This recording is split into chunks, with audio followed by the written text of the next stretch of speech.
Hey guys, how's it going? Matthew with another episode of Nuance. You haven't heard from me in a while, but I think this story will apply to the channel. I have received a message from a reporter named Paul at the New York Times. He was interested in a story that he's working on regarding foreign influencers going on trips in China. I typically am nervous about answering questions with large media entities because you are sort of at the whim of their interpretation of your words. So I didn't answer the email immediately. It wasn't a nasty email. It was phrased fairly nicely, but it was stating that their intent for the story was to make some connections between foreign influencers and the Chinese government. I figured at the time that maybe it's just best to let him do what he's going to do and see what happens with the story without my input. I say this because there have been a number of stories that have been made with my friends included, even me mentioned, that their input in the story was skewed. It wasn't the New York Times in this example, it was the London Times and even some smaller media entities. There's a lot of people clamoring to portray the situation in China, in my opinion, more dire and make us as complicit in the cover-up of sort of circumstances that are happening in China via our trips and our videos and our stories. Obviously, I don't feel that way, and I didn't feel that way when I was in China. But I still thought it best not to respond to the story. The next day, he sent me another email, which was nice, very cordial. It was actually drawing in some points on some previous videos that I had made. He was asking about my knee because I just had stem cell therapy in my knee, and it was actually quite disarming. It wasn't as serious, although as a reporter, you're also there to kind of make the people that you're interested in talking about comfortable, make them open up to you, because that's when you're going to get the story. So I'm not ignorant to be thinking that was part of the motive for the language in the email.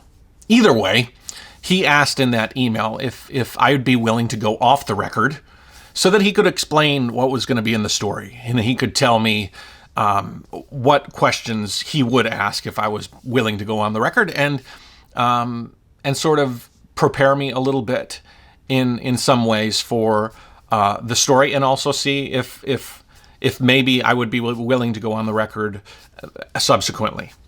So I contacted him and said I'd be willing to. It's no harm, no foul, right? To hear possibly what's going to be in the story, or possibly what questions are going to be asked of me. So I said, let's talk. And so we had a conversation. I believe that if you at least have an opportunity at a dialogue, maybe you can get a word in edgewise and express your thoughts on an issue and share a little insight that maybe they're not in tune to or aware of, or possibly you can bring the temperature of the situation down. Obviously, in media these days, nothing is about bringing temperature down. Everything. Views are not about low temperature stories, It's always about boosting the temperature higher so that you can get more clicks, more views, and more interest in a story to promote advertising or promote a narrative. So I'm not naive to think that if I did go on the record with this reporter, that I would be glowingly referred to, or the results would be glowing in my favor.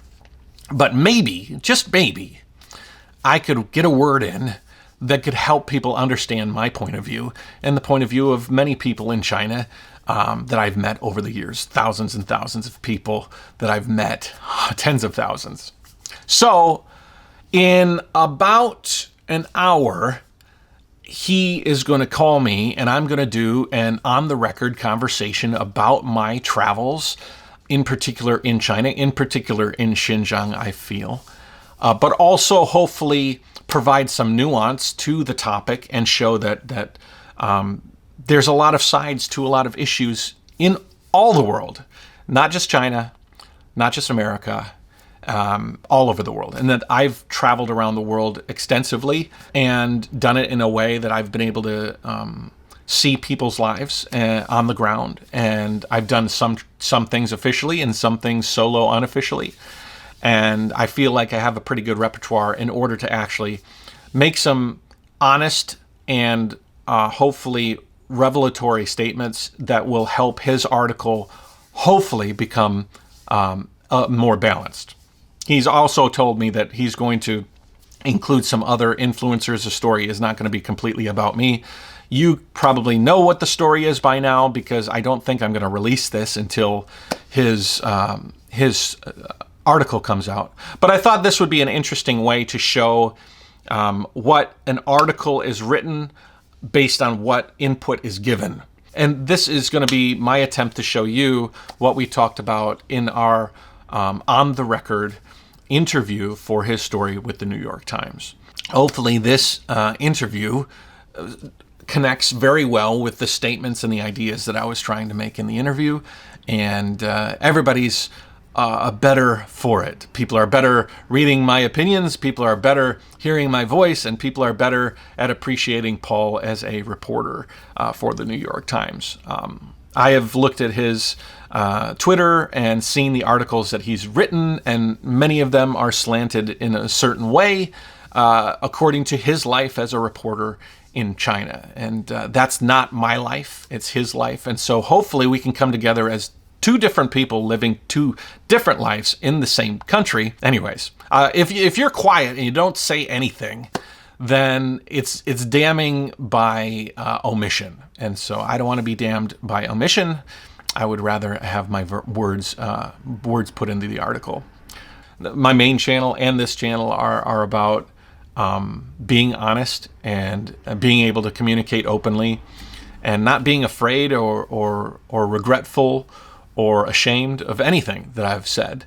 And if I even say something wrong or something is turned out to be wrong, I often make very vocal corrections, and I try to make sure that the ship is righted as much as possible. So we're going to talk about a number of things. I know basically what the interview is going to go through, and so I'm looking forward to clearly and concisely on the record stating my case with him. And so without further ado, I'm going to end the camera here, and you're going to be able to listen to our interview. Hope it's enlightening. Scam likely again. Yeah, nothing says a trustworthy journalist like a Skype call from. What country does it say it's from? It literally just says scam likely, no number or anything. Great. I'm going to take a screenshot. I'll send it to you. It's funny. Oh God. Yeah. How are you feeling? How's your leg doing? It's crunchy, like it has been before. It's basically the same feeling it was before the surgery. But my brother-in-law said it takes time to grow those stem cells into meniscus, and basically you just got to bide your time. So I'm just kind of taking it easy. They say it's going to be a few months before I actually start feeling the difference. So you feel like you're okay to go on your drive around in the van? Actually, the reason I did it before this sort of preliminary van tour was that I was like, well, I'm probably gonna. They're like, no heavy lifting. Basically try to, you can walk, but don't do anything too excessive. And I'm like, well, sitting in a van for 8 hours is probably just what the doctor ordered, Yeah, although I worry, like, having that knee, be using that knee the whole time on the pedals, that could be a problem. But I guess we'll find out. I think they were like, don't lift any heavy weights, don't do any squats, but articulating the knee isn't a bad thing. So, good. No, good. Okay. How about you? How's it going over there? I'm doing all right. Middle age has announced itself because there was a bumblebee harassing my face while I was outside reading last week, and I ducked too low and pulled my back out. Oh, geez. so I've been like nursing a bad back, but otherwise all is well. Those damn bumblebees, they'll get you. Yeah, hopefully I'm not at the point of stem cells yet. But how old are you? I'm 38. Oh, you're young, man. You're young. I wish I was still in my 30s.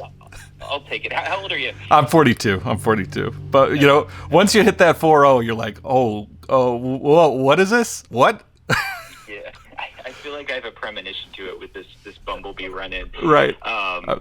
But yeah. Yeah.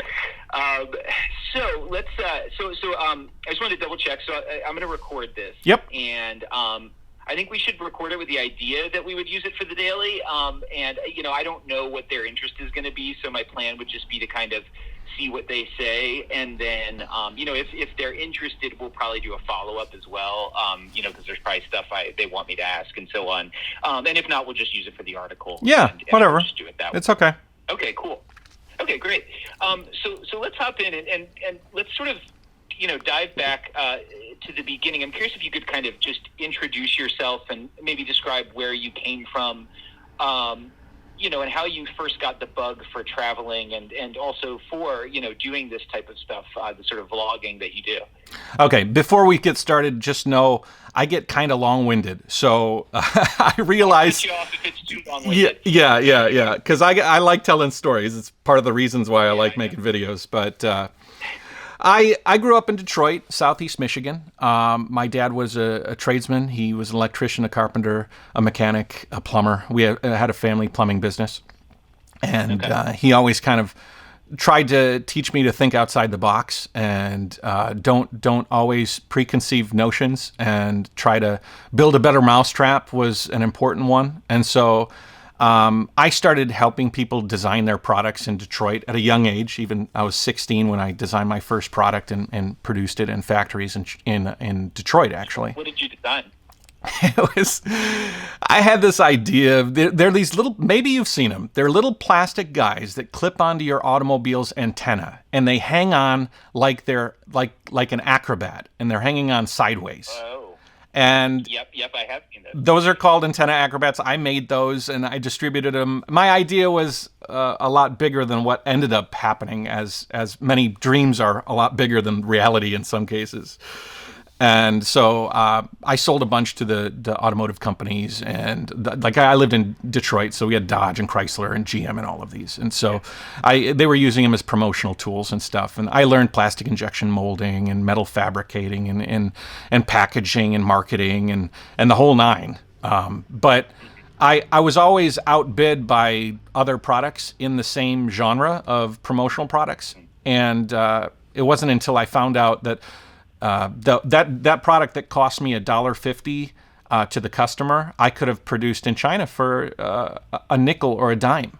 Like not even, that's the reality. I mean, that's a completely different situation. And so I found value in making certain parts of my product in China. And so other people were coming to me and saying, hey, could you help me make that?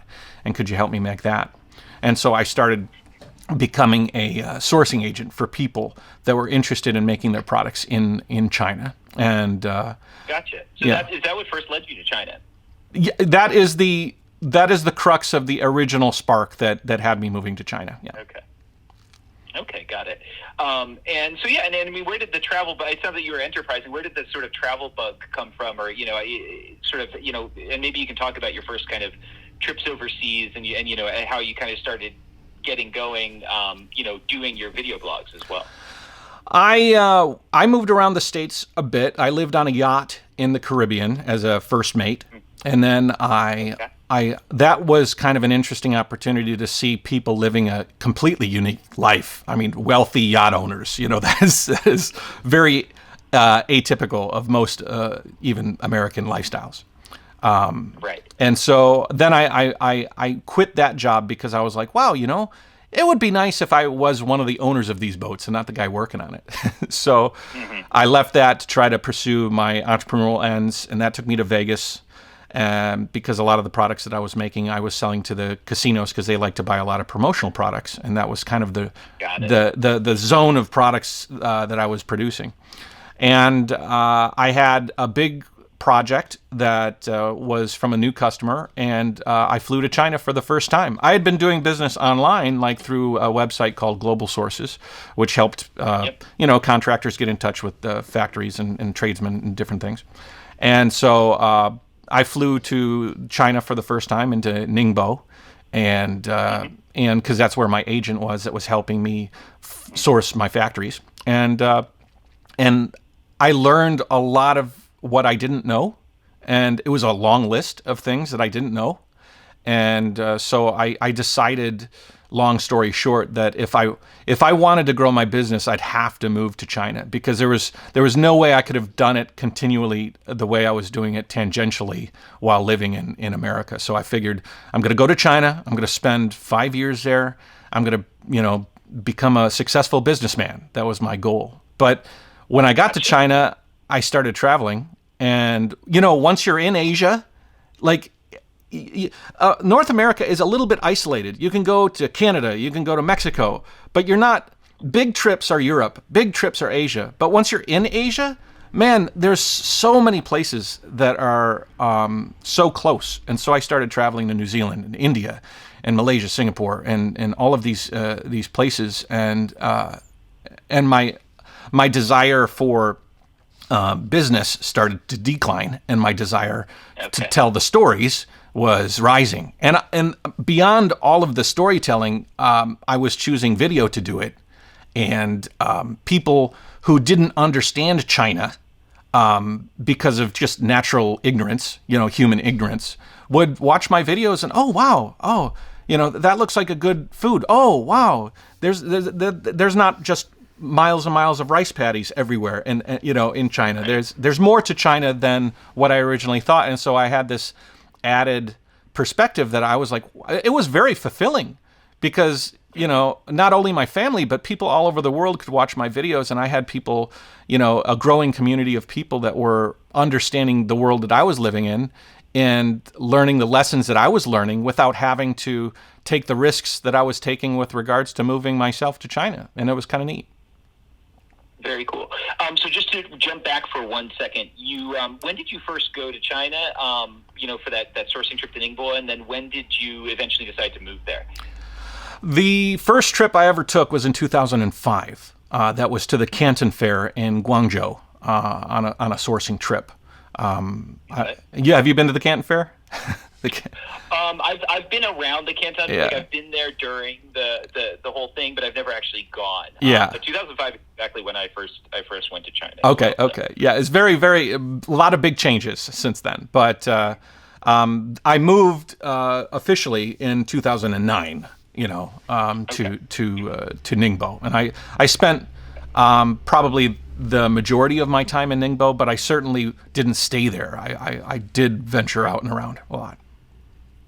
So you're talking about sort of making these videos and putting them online. Is it as soon as you get to China, or at what point? And I assume you're putting them on YouTube kind of from the beginning. Yeah, I had my YouTube channel from starting to put stuff on there in 2009. I think it was under another channel name earlier. When you start posting stupid little videos that have no significance except to yourself. Nobody really knew how to use YouTube in the very beginning. People were just sort of figuring it out. But around 2009, I founded a group called the Asia English Business Network, where I was trying to join up business owners and factory owners together to try to help them grow their business. And so that gave me some notoriety in Ningbo. And using that notoriety, I got a television show with the Ningbo. I actually had a television show with state media, Ningbo TV. I was the producer, I was the director, I had complete creative control. I mean, obviously they would tell me the length of the show, and they could give it a thumbs up or a thumbs down, but they never did. But I chose, it was just, what food place are we going to go today? What cultural center will we visit? And so it was amazing, because I think 5 to 7 million people watched my travel show every couple of weeks. It was pretty wild. And this is on Ningbo. This is on Ningbo television. Yeah. I actually taught Ningbo dialect on the show. So most people even in Ningbo, you know how the dialects are slowly, everything's sort of merging into Putonghua or Cantonese or something. So a lot of people come up to me in Ningbo and said, "Wow, you taught me local language. A foreigner living in Ningbo taught me local language." It was pretty cool. That's funny. Yeah. And so, had you always been interested in video and filming? I mean, it sounds like you were playing around on YouTube pretty early, and you get out to China, and you're pretty quickly doing a show. Where does that interest come from? Well, originally I had the networking group called the Asia English Business Network, and it was like my idea, my baby, and it started out with like 5 people sitting around a table, my friends, and then I said, bring 2 of your friends with you in the next meeting in 2 weeks, and then it grew and grew and doubled, and pretty soon I was approached by the Shangri-La Hotel properties, and they said we'd like to give you a venue, and so I was having these big crystal chandelier. I wore a 3-piece suit, and I was like the host of these elaborate mixers, where people can kind of communicate with each other and help to grow their business. And then I started feeling like I wanted to take notes because my memory is not really good. It's one of the reasons that I do these videos, is a personal reason that I don't want to lose these moments in my life because I think they're important and valuable to me, and I don't want to end up forgetting the more significant moments in my life. So I bought a camera and I started recording the meetings so that later I could review them and say, okay, this is Joe. He wants to connect with Elaine. I've got to make sure to follow up on that lead. And then one of the people in the group owned a magazine that was bilingual that was approached by Ningbo TV. And they came up to her and said, we wanted you to do a pilot for a travel show concept. And she didn't know anybody that could even work a camera. So her first person she talked to was me and said, would you like to do the pilot? And I was like, I don't know anything. But I wrote a script. I found that I really had a knack for it because I really enjoyed kind of like conceptualizing. Making a video is like a moving piece of artwork. And so I took a camera and I found a little a co-host to help me, and we produced the pilot, and Ningbo TV liked it so much. They're like, you got it. Let's try this thing. And so I produced a show for a year. Wow. And what year was that? That was when? Geez. It wasn't the year I moved there. It was probably 2010, 2011. You can find them on Yoku. On Yoku, Yeah, I have the episodes on my YouTube channel as well. Okay. And so explain to me then, from there, you're in Ningbo, you're doing this travel show, and at some point you kind of conceive this biking around the world tour.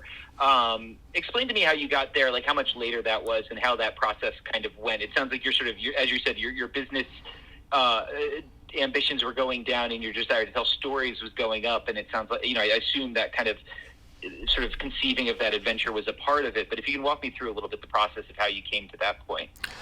I was a businessman for my entire life. So entrepreneurship was sort of in my blood. My dad was a self-employed businessman and a tradesman. And so I felt like that all up until a certain point that I really started enjoying video. And I started questioning, like, do I want to do this for the rest of my life? Do I want to be the intermediary between a factory that's it's everybody's trying to nickel and dime you on one side, and then they're trying to nickel and dime you on the other side, and you're sandwiched in the middle because you're the agent, the sourcing agent. And so I found that I had complete creative control over, making these videos. And I also started traveling, and I had a really good friend he was sort of like just a free-loving California hippie who was teaching English in Ningbo. And me and him started taking trips together around China, just short train trips to different villages and cities. And we'd sit in tea shops alongside, a little brook, the Chinese canals, that go up, and there's all the tea shops and everything. And so we just pick places. And I found that the fulfillment that I had from these short little trips was what I was thinking that I could accomplish via the money of a hard-worked life in industry. You're always thinking about, what am I going to accomplish with the money that I make from a retired lifestyle? And I was thinking, wow, why am I waiting? Why don't I just start doing the things I've always wanted to do and record them and share them? And so I started a bucket list, and my bucket list items were like so far in the sky that I wanted to make sure that they were so unbelievable that I didn't even think that I could accomplish them. So, like, number one was climbing Mount Everest. I was like, if I could climb Mount Everest, I could do anything, And so I wrote it down and exploring caves in Vietnam, but also like helping people in conflicts and being a voice of reason in a place with a complicated history and learning a bunch of languages, a lot of different things. And so I climbed Everest in 2016, and I designed my tour around the points on the map where my bucket list items existed.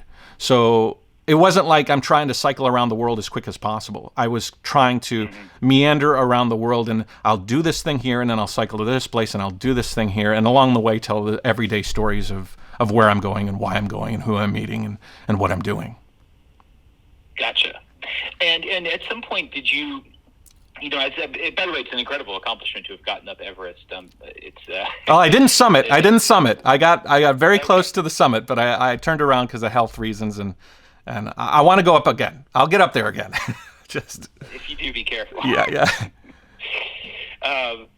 You're older now. Remember, bumblebees can take. Well, I got stem cells. Yeah, you have stem cells on your side. You might need like an injection up there. Right. Halfway. So so you're doing these trips and you're wandering around, and I mean, at some point, do you leave business entirely and sort of embark upon, sort of just doing the YouTube thing, or how does it kind of develop, working our way sort of more close to now, let's say the past 3-4 years? I found that I work well when my back is up against the wall. When you have a safe zone, you sometimes won't push through and do the things that you want to do with your life. So I decided that I had money from my company, that I had done well in the time that I had my business. And so I decided to wrap up my business, which was not a smart business decision, mind you. I mean, people often accuse me of suckling from the teat of the Chinese government because I somehow, it's a financial thing or something. But I gave up my company because I wanted to focus 100% on traveling the world. I mean, this was even before my channel was very large. This was maybe 3 years into my time, 4 years into my time in China, and so living in China. And so I started to wean down my business and end up moving all my clients to people who I felt were going to treat them as good as me, if not better. And then I decided to just go full bore into this travel lifestyle. Part of it was knowing through my smaller trips that it wasn't that expensive. It's a lot less expensive to travel, especially in Asia, than people think. Everybody's thinking about 5-star hotels and stuff. But if you're riding a human-powered vehicle and you're eating local food from the side of the road, not on the road, you know what I mean? Like I'm not eating off the road, but you can. Hey, some of the best food I've had in China is like tiny little places where it's just coming out of the fields behind it, and oh my god, a big wok full of rice and a bunch of sautéed vegetables. Forget about it, Yep. Yeah. Yep. So I think that's it. So that makes sense. So okay, got it. And so then let's sort of get closer to the time period now. Yep. You're kind of doing these trips on your own. How's your channel doing, like coming into say 2017, 2018? Do you feel like were you building up a following? How big was it? Basically the idea is I'm kind of curious how you kind of started transitioning into being this kind of independent person just going out and traveling and making videos to getting attention of some of these, agencies and others who would say, hey, your channel looks good. Why don't you come on a trip with us to see a certain place? Like how did that transition happen? And if you can sort of walk me through that. When I travel through any country, I always try to reach out to media. You'll see it in my videos in Japan and Korea and Vietnam and Thailand. I'll go through these places, and one of the things that I like to do is reach out to media. If you can get a story in a newspaper, it supports, it lets people know that you're traveling through there. So maybe somebody will reach out to you and say, hey, I've got an interesting story. You can come and visit my honey farm or, my bread factory or whatever. Because my objective wasn't just to travel and keep silent. I wanted to hear stories around the world. So even in China, well before these trips that are the focus of your story, I was I was covered in Shanghai or Shenzhen Daily and a couple of newspapers because I reached out to them. I said, hey, I'm traveling through your area and I've got an interesting story to tell. Would you be interested in doing that? I was on news on my first trip when I left in 2014 on my initial trip before I got run over by the truck in Guilin. I had local media in Hangzhou that did a story about me and talked about how I was traveling through and everything. And so that was sort of like, okay, this is a way for me to help share my journey with other people. And so I'd done the same thing with in Kushiro in Hokkaido and the Maldives in Thailand and Painan in Indonesia. I backpacked across there, and I traveled with the regent, which was the mayor, by like sort of police escort because the mayor wanted to show me around his village. And I was like, wow, this is a useful way for me to see a different side of the place, Got it. So you were very aware of these things. I mean, it sounds like it's kind of like you figured out to some degree how the sort of, I mean, I know you don't like the term influencer, but the way the kind of influencer game worked before, in some ways as it was developing. Yeah, it was very strange because I was like, wow, I didn't feel like I had the value, but then when I talked to people and they were so happy to show me around and they were so happy that I was being an extension of their voice for their place or their business or whatever, I was like, wow, this is... Because when I originally thought about traveling around the world, I thought that the only way that I could do it was by doing commercial videos where I'd go to a hotel and I'd be like, welcome to the Holiday Inn in Indonesia. I'm Matthew, And so I was thinking I was going to have to do these like odd job video projects. But then the YouTube channel itself became a tool for me to introduce places and also leverage the channel itself to try to get opportunities to see places that I wouldn't ordinarily be able to see or have the knowledge of, because I was traveling day by day through places. I didn't have time to research every place every day. So if you could go to a place that somebody had a relationship with and they could show you around, that was a great thing. Got it. And so at what point did state media, kind of start coming to you about some of these sort of junkets? Like when, I'm curious kind of when your first trip was and what your impression was on that trip and how that kind of started to develop. Oh, which one was the first one? It must have been Chongqing, I think, because that was sort of new for me. Fairly recently, right? I think it was like 2019, maybe I want to say. Yeah, I mean everything that were these sort of like larger trips were post the initial COVID outbreak. So because it kind of it eliminated the opportunity for a lot of tourists to come into these. This is my thought. I'm not 100% sure. I can't read the mind of these agencies, but what I think is these tourism authorities who are in just like a tourism agency for LA or Fort Lauderdale or whatever, they have these budgets to create programs to get people informed about their locations. And all of a sudden now the pandemic eliminates the opportunity for people to visit. And so they had to change their sort of promotional marketing strategy independently. And so I think that what they were doing was like, okay, well, we have these foreign people who are making videos and are telling stories about life in China. Maybe we can invite them to our place. And instead of having like tourists coming in and being able to utilize their opportunity to show these people around our place, we'll utilize these, I hate the word, but influencers to come in and share their visit. And then in turn, they would be helping us to do what we would ordinarily be using a larger, more formal budget through, the tourism authority as people were coming and going. That's what I think was happening because I didn't hear a lot about these trips before COVID. It was sort of after all of the isolation of China from the rest of the world that you started to see people like, okay, we got to think of a way to continue our job, which is to promote our area. And so let's try and do some more of these. Now, that's, again, these are all my opinions, so I don't know. Sure. Yeah. Yeah. It's hard to know exactly. I mean, and honestly, given the sort of how fragmented various local governments are, there's going to be different calculations. Oh yeah, for sure. Each one is different, So, Yeah. Yeah. Yeah. So yeah, and so that trip to Chongqing, how did it go? Like, I mean, and how did it feel? Did you feel like you had any reservations at that point about being at a place where they're subsidizing the travel so that you can kind of be there and show it, or did it seem like just a part of kind of the way the influencer kind of thing worked? Well, I had already kind of been in a lot of different places in China and the world. So going to Chongqing was exciting for me because I had a wedding there a long time ago, but I never explored the area. So I thought of it as wow, what an opportunity to further explore a city that I thought was interesting when I kind of dipped my toe in it for the wedding.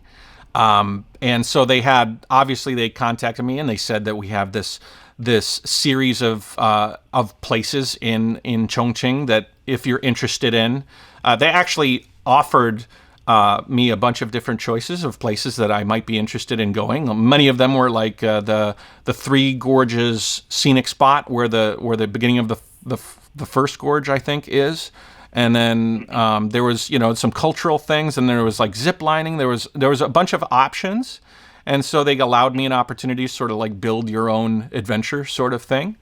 And I had already kind of traveled through Japan and Korea and all of these countries doing similar sort of trips. So City Hall would offer you an opportunity to go out and do something. Well, of course, that's great. It's a great opportunity. So I didn't have any reservations with regards to doing it. I was appreciative of the opportunity, especially during COVID when you weren't 100% sure what hotels you could stay at and what things you could do because of all of these sort of new regulations and new policies that were enacted during that process. And so by going with an official source, you know that hopefully they've dotted all the I's and crossed all the T's so that you won't run into any logistical issues along the way.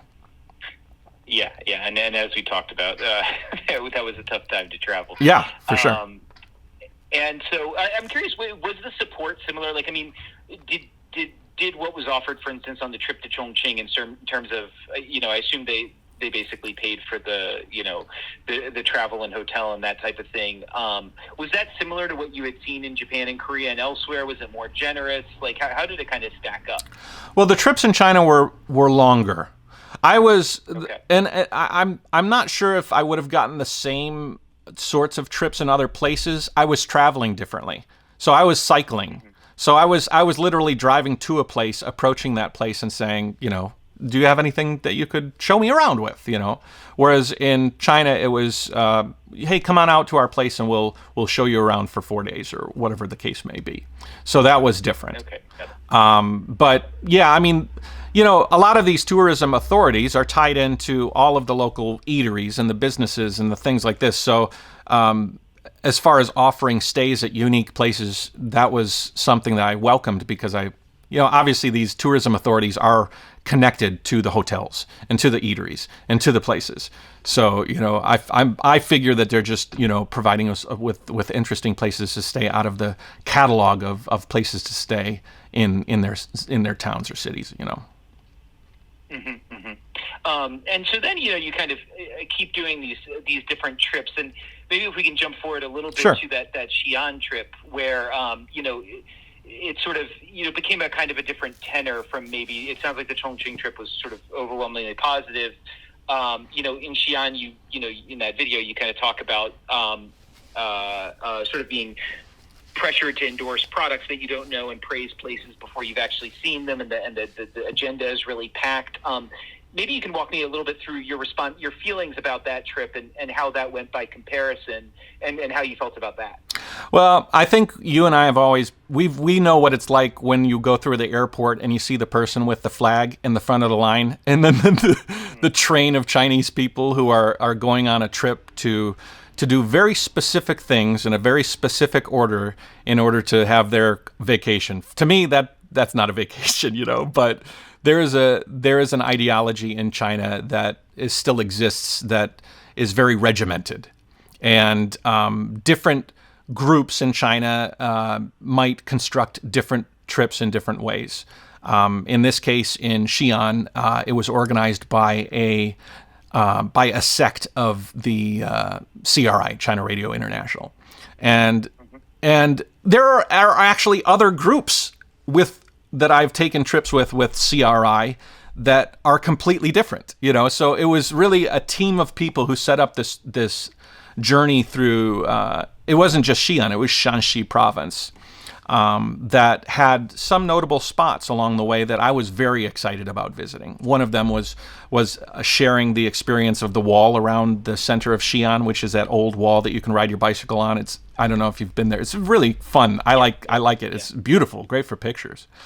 And then the other thing was Huashan, which was flower, right? Huashan, Flower Mountain. And that's very notable for the sheer edge cliff face that you can it looks like your toes are hanging on an inch of rock face as you kind of scale the wall of this mountain. And so that appealed to me. Turned out that even if you were Chinese, if you didn't have the current Shifenzheng, I hope I pronounced that right, the current ID, that you couldn't go on the mountain. So even if you were even if you were a local Chinese and you didn't have your Shifenzheng, you couldn't go. As a foreigner, we don't have Shifenzheng. You need to be a citizen in order to have it. So when we approached the mountain on our own, because it had kind of fallen off the trip, unbeknownst to us, we were frustrated because we thought we were never told that we couldn't go on the mountain until we literally took an extra day, took travel out there, and then we're standing at the base of the mountain and they're saying, no, you can't go. And we were frustrated because it would have been something very easy for CRI to double check with us and say, the reason we don't think we can go on the mountain is because you can't go because you don't have your Shifenzheng. And so we were really frustrated, and we immediately, as quote unquote influencers, we started talking about it in our channels. And in the beginning, we didn't quite understand the complete complexity of the Shifenzheng reasoning. And we were thinking, is this just because we're foreigners? This isn't fair.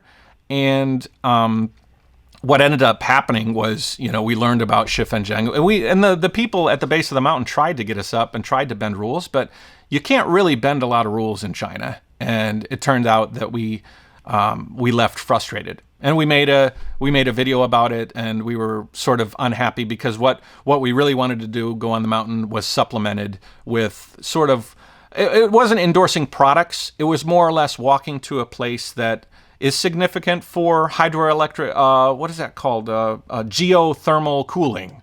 And, and you'd walk into this place and they would introduce you to this process and you'd say, that's kind of neat, but I want to be on that mountain, And so there was a lot of this sort of we're going to trade an exciting thing that you feel is exciting for something we'd like to introduce you to, and we'd like to share the idea that we're bringing foreigners to a place that we're proud of, but it wasn't necessarily something that we were interested in seeing. So we felt a little bit like it happens in a lot of trips where you end up doing like a timeshare where you go and you find out you're sitting in a boardroom and they're trying to sell you timeshares, and you're like, this wasn't what I signed up for. I want to go to the beach. Yeah, totally. And so, if you can maybe just sort of talk a little bit more about, I think they were just sort of trying to get you guys to go up and give speeches and things like that. I guess I'm curious kind of, and all the time it sounded like, you were being very heavily sort of photographed. And, at some point in the video you guys recorded, you said, they were making propaganda. Yeah. And so I'm curious, how did you feel used in that circumstance, and just kind of how did it feel to kind of be sort of, on this agenda that you had so little control over, and just constantly kind of being documented for their purposes, but potentially unable to kind of do the thing that you needed to do for your own channel, which was probably going to organically be better for them in the long run anyway, And that's a very interesting way that you put it, and that's sort of how this happened. First of all, propaganda, the word in China, is used loosely to cover things like promotional activities and marketing in a lot of cases. Even agencies that have a factory presence in China will have a propaganda department. It's not like they're meeting with CCP officials every day and getting their talking points. It's like, what are we going to do to promote our product? And in what we were doing in these cases where we were helping to promote Shaanxi via our opportunity to see what they wanted us to see. And I think a lot of it was they were thinking these things were ways. This is the best way to do it. And we were saying, like you had said, Paul, no, the best way is to just let us see the places and let us conform our own opinions, and then it'll be more genuine. And more genuine is often more able to get people to appreciate. So we went to a village at night and stayed at the hotel, and they had given me a piece of paper with talking points that they wanted me to say in front of it was a congregation of people the next day. But when I say congregation of people, it was villagers. One person was making bamboo baskets. Another person was using that coagulated rice in making little castles. I mean, we're not talking Department of Defense sort of things. And so, presumably local officials are there though too. Oh right? yeah, for sure. Local government. In China, it's all about face, and people want to be out there, especially when they have a group of foreigners that are coming in from out of town.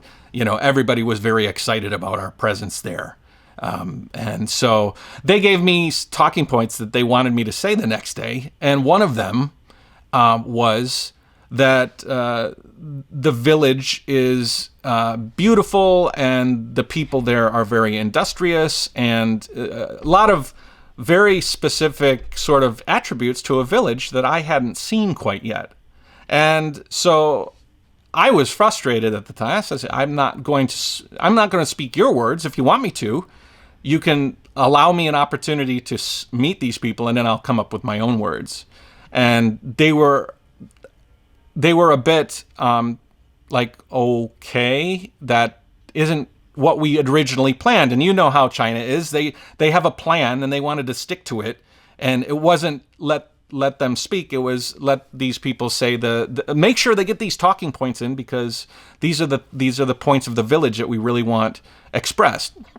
Turns out they gave me the freedom to say my own speech, and I said it in Chinese. It's in my video of the visit to that village. And I think it came out nice. I had a standing ovation as I talked about how excited I was to look at the village, and how excited I was to look at these. Like, I was talking more what I'm ready to see instead of what I've already seen, because I wasn't going to jeopardize one of the things, and I wasn't going to jeopardize my own integrity by saying something that I hadn't seen yet, even if it was milk toast. And so by me being able to kind of like formulate, I am really excited to look around your village and meet you. You seem like very interesting people with a lot of talent with regards to cooking and basket weaving and stuff. And I'm very excited as a foreigner to be here so that I can go and share with you guys your talent in your village. And then they all got up and they're so excited. And even the officials there were very excited.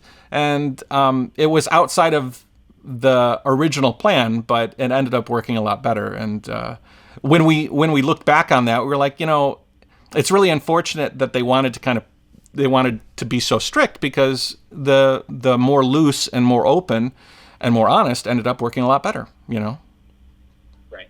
And this is always my thing with with Chinese propaganda efforts, is it's like, the organic, the attempts to control culture in China, I always feel are almost always sort of blow up in their faces, and it's very counterproductive. Do their own thing. Yeah. So moving on a little bit, we talked a little bit about how a lot of what you're doing is travel stuff. Yes. Food stuff. It's sort of fair, designed to show people what these places are like. But you do start making some more politically minded videos around this time. If maybe you can walk me through a little bit of your thought process, behind that, and your sort of outlook on China, and why you felt it was important to start kind of, to some degree, changing your content, and to address some of these issues. When the pandemic hit, just before, like that Chinese New Year, I was in Kuala Lumpur, headed south towards Australia. My tour was in full steam. I was intending not to spend a lot of time in China.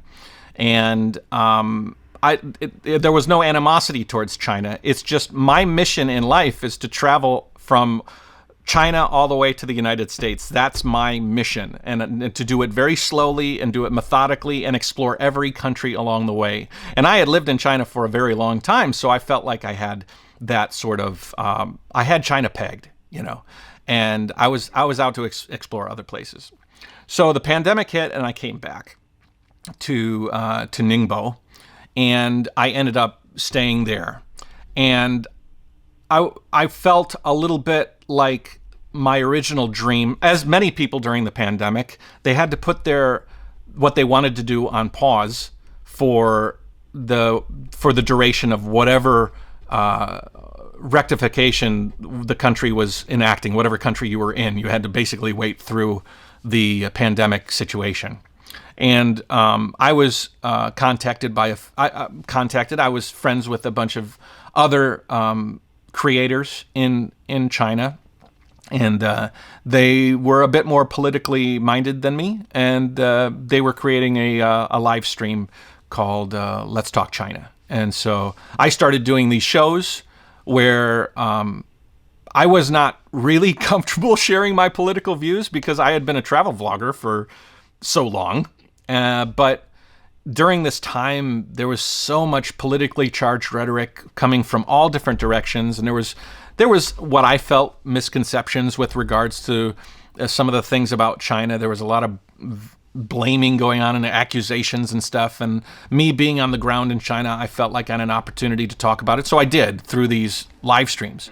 And a lot of people liked it, and a lot of people had similar points of view than me, and some didn't. And I had arguments, constructive, but arguments and discussions with people who I disagreed with and who I agreed with. And I kind of enjoyed it because we are all have our own opinions of things, and I was kind of holding them close because I felt like they weren't travel related, so I shouldn't try to scare anybody away that I might disagree with. But I found that being able to kind of open up and share the what I really believed about, because not everybody lived 15 years in China. Not everybody has visited the places that I've visited and seen the different social, cultural, political structures that I've seen. And so I felt like I had something unique to share. And so from that instance, I started making some more politically charged videos. I tried my best to express that my opinion is my own, and I have sort of a view of things that is based on my experiences, and just like you have your own experiences that you base your perceptions on. And so I was like, well, you take my thoughts as a grain of salt and put it against some other people's thoughts, and you come to your own conclusions. But those videos were very popular too, because at that time, and in this new world we live in, if it bleeds, it leads. And that is very, very true with regards to mass media as well as this sort of influencer media zone. And people like to have dramatic and aggressive feelings towards things. And a lot of that content was more popular than, say, my normal travel videos. And so I did steer somewhat in a direction to kind of go towards that, because I felt like I was making a difference and informing people about my thoughts and things, and I thought that was important. And so maybe could you kind of outline, a couple of the kind of perspectives or points you were trying to make, in some of those shows and some of those videos? Oh, geez. If you can remember. Yeah, it was a long time. Beginning of COVID feels like it was 100 years ago. But, I think that, I've met thousands upon thousands of people in China. I've had personal connections with so many people. And in one instance, you have a group of YouTubers who have a negative, in my opinion, overly negative and pessimistic view of China. And they'll say something like, the Han majority Chinese hate and despise the minorities in China. And I mean, part of making YouTube videos is you have a big responsibility, because you're like you said, an influencer. You influences people's mindsets. And if you're painting generalities. Like, I could even come to America and say, a certain group of Americans hate, most Americans hate this or hate that.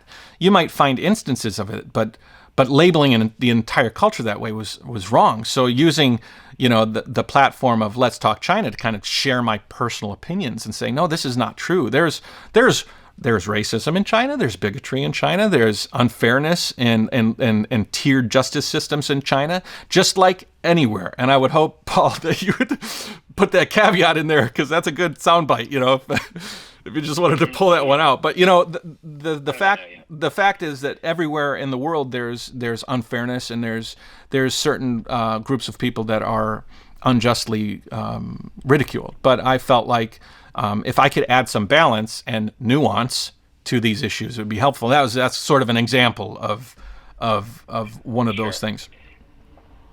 So around that time, you're saying sort of these videos were sort of getting a lot of traction. Yeah. Did you feel like your channel was kind of improving in popularity and you were adding engagement? Like, did it feel like it kind of was a different level? Or I guess I'm curious how it felt kind of.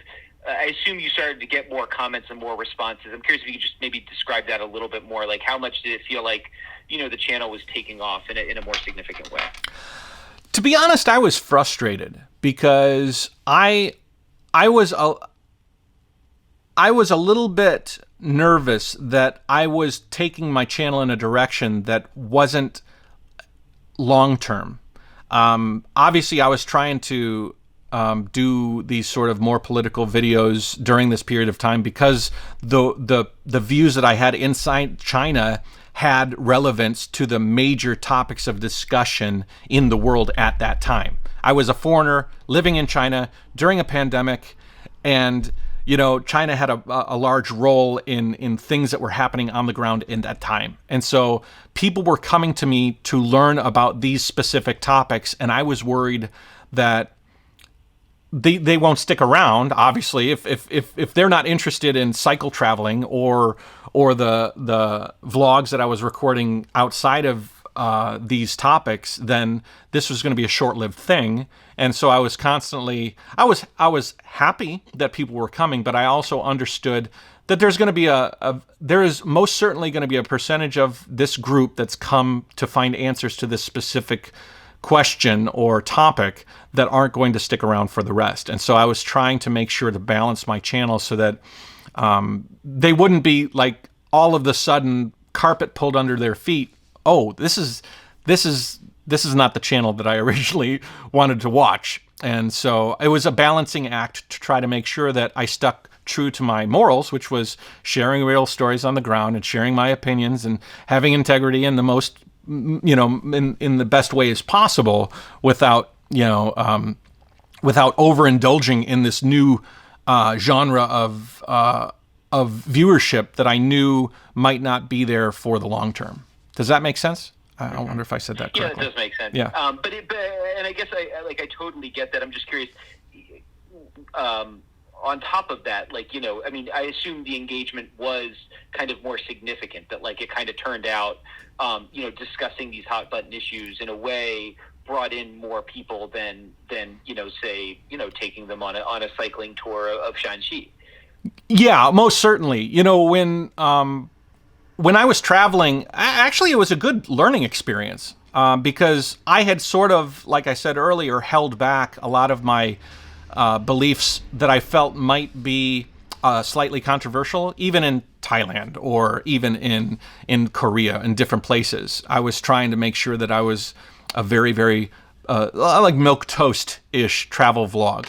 And the pandemic and these sorts of videos that I was making during that period of time made me feel a bit more relaxed. And I think that down the road, as I continue my journey, it's going to be an amalgam of my thoughts on the world, the way it works, as well as the travel, because I feel like you can find some sort of a balance where it's not like overly political, but overly traveling. And so I'm kind of appreciative that I've had this sort of boost from the topics that I've discussed over the course of the pandemic. I'm not going to obviously do the exact same thing as I continue traveling, but I feel like it's been a good learning experience for what people are interested in listening to, and maybe I can cater more towards that realm in order to continue having a successful YouTube channel and more eyes on it.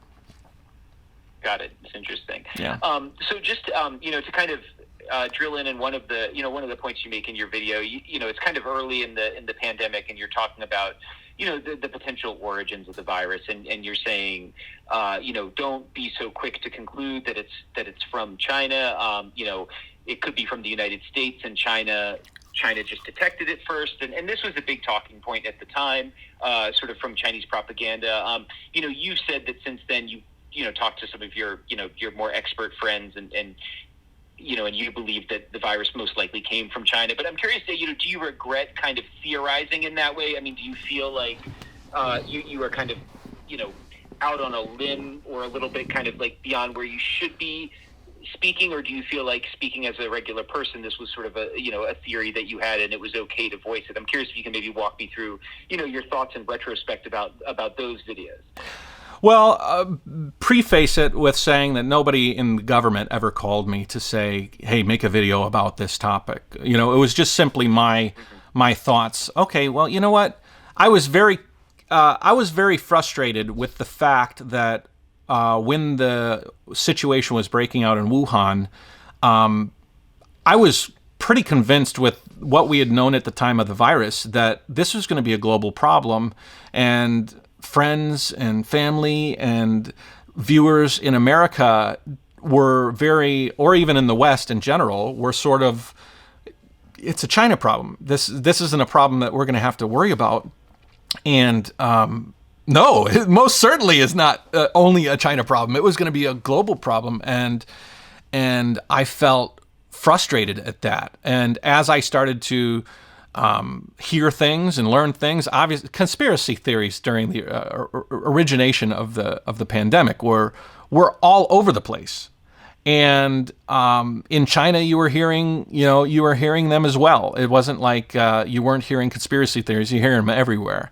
And so I think if you watch those videos, you will see that I don't regret any of them, because I am pretty sure, I haven't watched that one since I made it, but I always tried to preface any of my arguments with, hey man, I don't know, but these are the sorts of things that I'm seeing, and these are the sorts of conclusions that I'm coming to, and if I'm found wrong, I'll come out and I'll admit otherwise, And I did talk to a virologist who's a close friend of mine, and he's gone to school a lot longer than I have for this virology, and I am in no place a YouTube virologist degree, So his knowledge and his experience was such that he told me, yeah, most likely it came from China, and so yeah, okay, yeah, So I'm not a rock with regards to my beliefs. I am very open to being convinced either way, and letting my perception of things evolve over time. So no regrets, but I would have regretted if I said 100% the virus did not exist, in China, or 100% it came from America, or 100%. I very much try to let people know that I'm on a journey just like they are, and we're all trying to find answers, and that's what. Okay. So, I'm just trying to think of, I think probably a standard response from people who've criticized you would be, you didn't know you weren't a virologist. You're sort of talking about, you have a large audience. You do have a responsibility. Should you have been talking about it at all? And I'm curious what you would think about that kind of a pushback. Well, a lot of people were saying, a lot of my videos are made in response to comments or thoughts that are based on the discussions around my videos. So I'll make some sort of a comment, or I'll listen to other people who are making comments on videos, because as a YouTuber, you're watching other people's videos as well. And there was a lot of people who were saying that China delivered this virus intentionally and intentionally infected the world. Now, whatever you might believe, whether it's an accident at a lab and it snuck out, or some food that was contaminated by some sort of a cow manure mixing with pig slop, and whatever you might think. I am very steadfast on my belief that it wasn't some sort of intentional weapon that was used in this purpose to infect the world at this very time. And so I was trying to offer alternatives that that I thought made sense at the time. And I mean, if somebody's willing to go out there and infect the populace with this idea that countries are just willy-nilly throwing these viruses around as weapons of mass destruction, then I wanted to sort of temper that and be like, hey man, maybe, just maybe, it came from another place. Maybe, offering other things, but yeah. Do you feel like, I mean, I think, in a lot of our... Lost him. How am I doing? Am I all right? Uh-oh. I don't know why that dropped, but I think it's okay. Yeah, go ahead. Keep going. What were you saying? Yeah, no, I was just going to say, in like, I think we've all been there, the proverbial Thanksgiving dinner with Uncle Joe. Yep. Where you're arguing about something, or you're responding to kind of, pointed political comments coming, from a different way that you don't believe in. And then your emotions and your kind of shock at that opinion kind of causes you to sort of stake out opinions that maybe you wouldn't, have done if you were, if it were in a completely sort of, I don't know, more mellow circumstance or a less charged circumstance. And I'm curious whether you think, that was a part of what was sort of, pushing some of you during that time, or whether you think it's just sort of, this is how you think and this is what it is. Well, I mean, when you're in this comment, when you're a YouTuber, you are in a different bubble. And so every day, every minute that you open up your channel, it's Thanksgiving dinner. You know what I mean? And so you're constantly getting involved in discussions that might not be mainstream, but you feel like they're mainstream because you're a curated, very specific channel, and your content is your content. And so you have a certain point of view. And then all of these people from all around the world, YouTube is a global community, has an opportunity to comment on it. And so you get an amplification of all sorts of things. So it's like the crazy uncle on steroids every day, getting drunk and breaking lamps, at your mom's house. And so you feel like you have to, oh, no. Look, there's other things going on, and it could be this. So just calm down. Don't commit to anything. It could be a lot of things here, and let's just hold our horses and have open discussions. And I always encouraged, especially in my videos, at the end to say, "Listen, I might be wrong. Let's have a discussion in the videos in the comment section, and hopefully we can kind of find some nuance in the discussion." That was always my hope, and sometimes I got pretty opinionated. Did nuance ever appear in the discussion? No.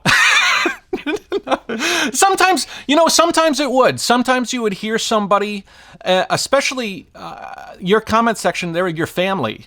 And sometimes I get to know these people, and they would come to me and say, you know what, my perception of China has shifted this way. Or I thought that, in fact, just recently, as an anecdote, one of my best friends, we were going up north in Michigan, and he was talking about entrepreneurship in China. And he's like, I said, yeah, I know a lot of people. I got a friend that owns a coffee shop. And he's like, no, the government owns the coffee shops. And I said, no, you can own businesses in China. You can be a successful entrepreneur in China. And he was astonished. And this is somebody who I've known for decades. And so I was like, wow, your perception of China was based on a very limited amount of information, and you were latching on to that. And I was thinking, wow, I still have a lot of work to do to try to help people understand that, I mean, obviously the government, you have to register with the government agency if you have a business, just similar to the way you got to register an LLC, but you're not reporting to the government office and saying, is this approved by you guys? It's very much like, if you want to, I know a ton of successful business owners who are, happy and creative and doing their thing and living in China this way. And so I felt like, wow, these are the sorts of ideas that I'd like to allow people to color more, because oftentimes people learn things are black and white, but often they're not. They're shades in between. Yeah, and I imagine what he's responding to is the kind of, government crackdown on a lot of the largest tech companies that we've seen recently. And, of course. There is a serious, push to establish party committees and, rein in and bring more control over these large companies. But, what that means for a coffee entrepreneur is going to be different, so right. A coffee shop entrepreneur. Well, right? like I try to share the lifestyle of the average Chinese person, or and there are certainly things happening on higher levels in China with regards to controls, but there's also things that are happening amongst the lower, and there's far more stories in the lower end. One Jack Ma is equal to hundreds and hundreds of thousands of average Chinese business owners who are, striving to grow an interesting idea into a profitable business. Right. Yeah.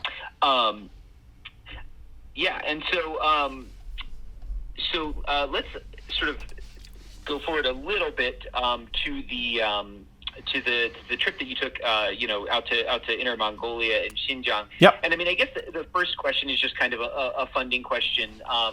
It sounds like originally, these sort of local government agencies or government connected, travel promotional type agencies would kind of invite you guys and comp, the travel. And this is sort of, how influencing sort of works. Yep. At some point, it sounds like you guys did start getting some money to kind of go along on these trips as these trips got more ambitious.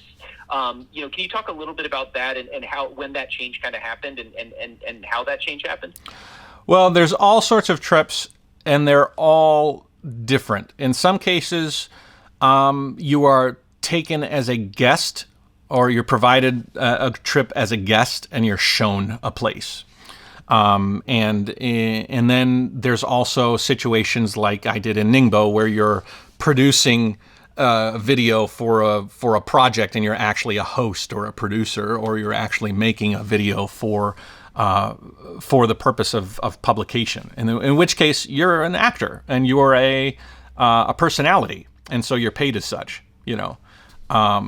And with regards to the differences in, I can't comment on anybody's specific situation because everybody might be different. We don't really discuss that amongst ourselves, the different YouTubers and influencers that do this. I know for me, I was provided transportation to and from. I was provided food and room, and small extra for incidentals as I was traveling around. But again, that was just for me, and I don't know what other people are getting for what they're doing. I mean, these were projects that oftentimes were, part of a campaign to talk about. In the instance of Mongolia, it was that road, Highway 9. It's one of the longest desert roads in China. It connects Beijing all the way to Urumqi. And so we were taking about half that road and cruising up this road in order to explore the locales alongside the road and how the road was connecting different people. And so they had a show concept with CGTN that they were promoting these sorts of different locations. One was a sheep herder. Another was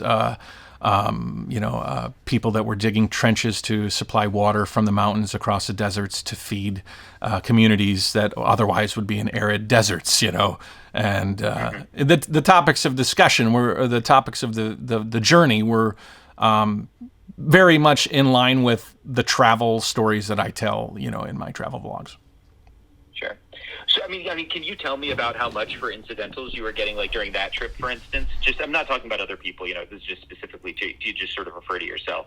Yeah, I'd rather not say. I mean, we were paid for for our time. It was a long time. I think that trip I was gone for a couple of weeks, so it was. I never had to come out of a pocket for anything that we were visiting, and I think that was appropriate for the project.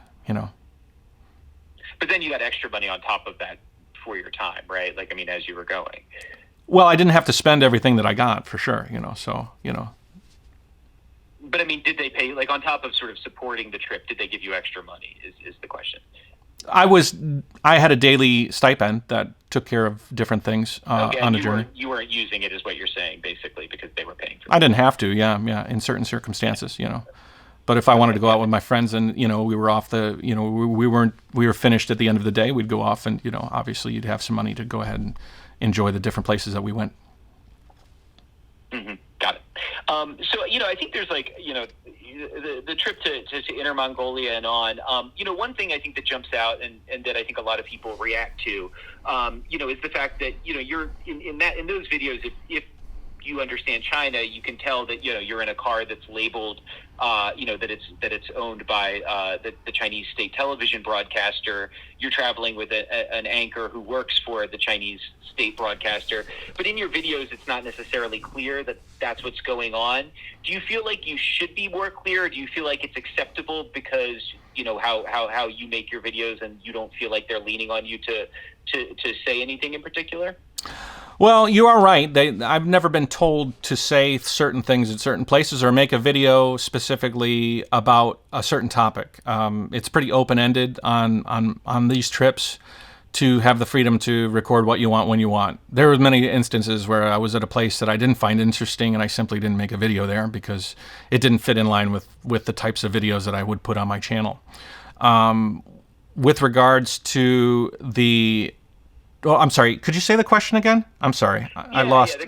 The question is basically like, if we were to go on a trip like this, for instance, we would pay for ourselves, but we would also indicate that. I got it. Okay. You know what I mean? Yeah, I got it. It's this disclosure question. What looks like a very sort of organic trip.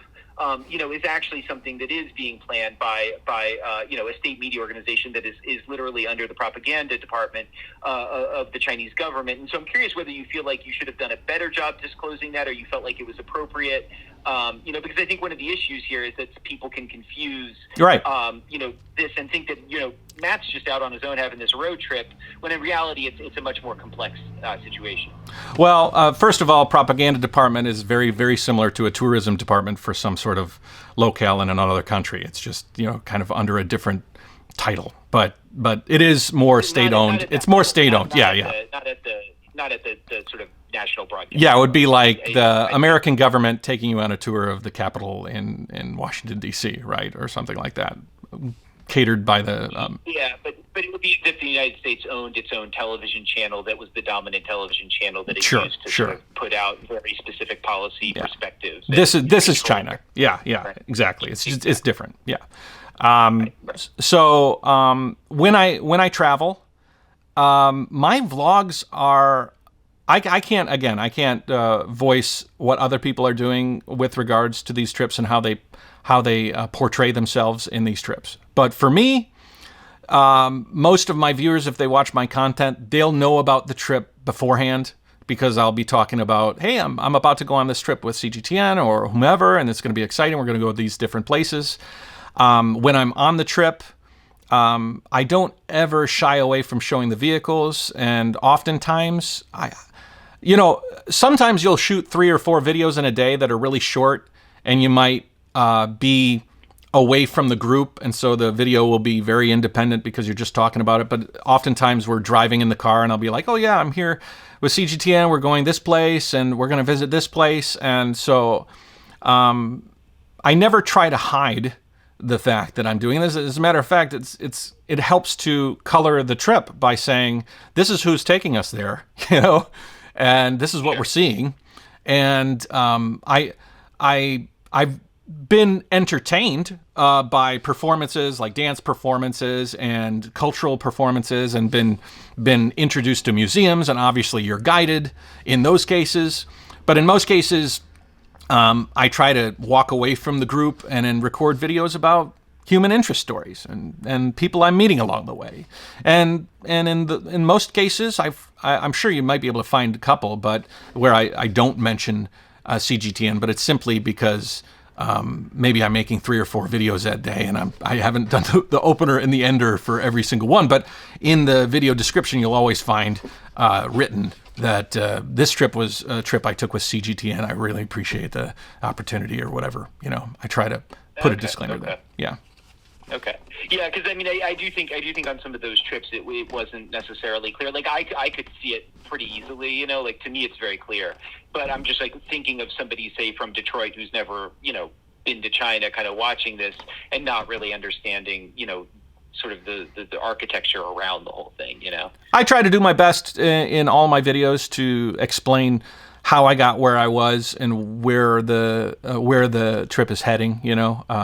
Hey, tomorrow's episode we'll be going to whatever, or today we're here to explore this. But all my videos are very organic too. I don't pre-plan them out. It's not like today I'm going to shoot this video about this topic. It's more or less, wow, this is an interest. A lot of the interactions that we have in life are random and are more interesting than the planned ones. So I'm trying to find those off the cuff moments to talk about. Yeah, and so I guess I am curious. Just in reporting this story, it's been pretty interesting because we've talked to Google and YouTube about their policy for labeling different accounts, state media accounts or not. And Twitter, for instance, will label any employee of state media a state media employee, whereas or they'll say they're sort of state media. YouTube doesn't do it. So, like, for instance, Jing has her own channel, right? Mm-hmm. And her channel is not labeled. And so we checked with them, and we were like, oh, I would have thought Jing would be labeled as state media here. And they said, no, actually, we don't label any individual at all. And so, again, if you're not really familiar with China, you might not be clear, who Jing is as you're watching her videos. And I'm just curious what you think of that. Like, I mean, do you think these videos should be labeled? Do you think it should all just kind of be out there and it's sort of the responsibility of the person consuming it to understand? Or how would you think about that issue? I'm curious. Well, I think that different people have different opinions on different topics. And oftentimes, if you're working at a place, your opinions are brought on by the things that you're exposed to in that place. So a person that works for CNN is going to have a lot of the views that are in line with the stories that CNN produces, as well as Fox News, as well as any media agency. But I think that if they create the content themselves on their own personal channel, I think it would be appropriate for them to be able to have their own voice, even if it does align with the work that they do personally. But I mean, that's just me. I know that that's a topic that's being discussed these days, and I think that there's a line there, and I'm not sure where the line is and at what point you cross it. But yeah, that's what I think.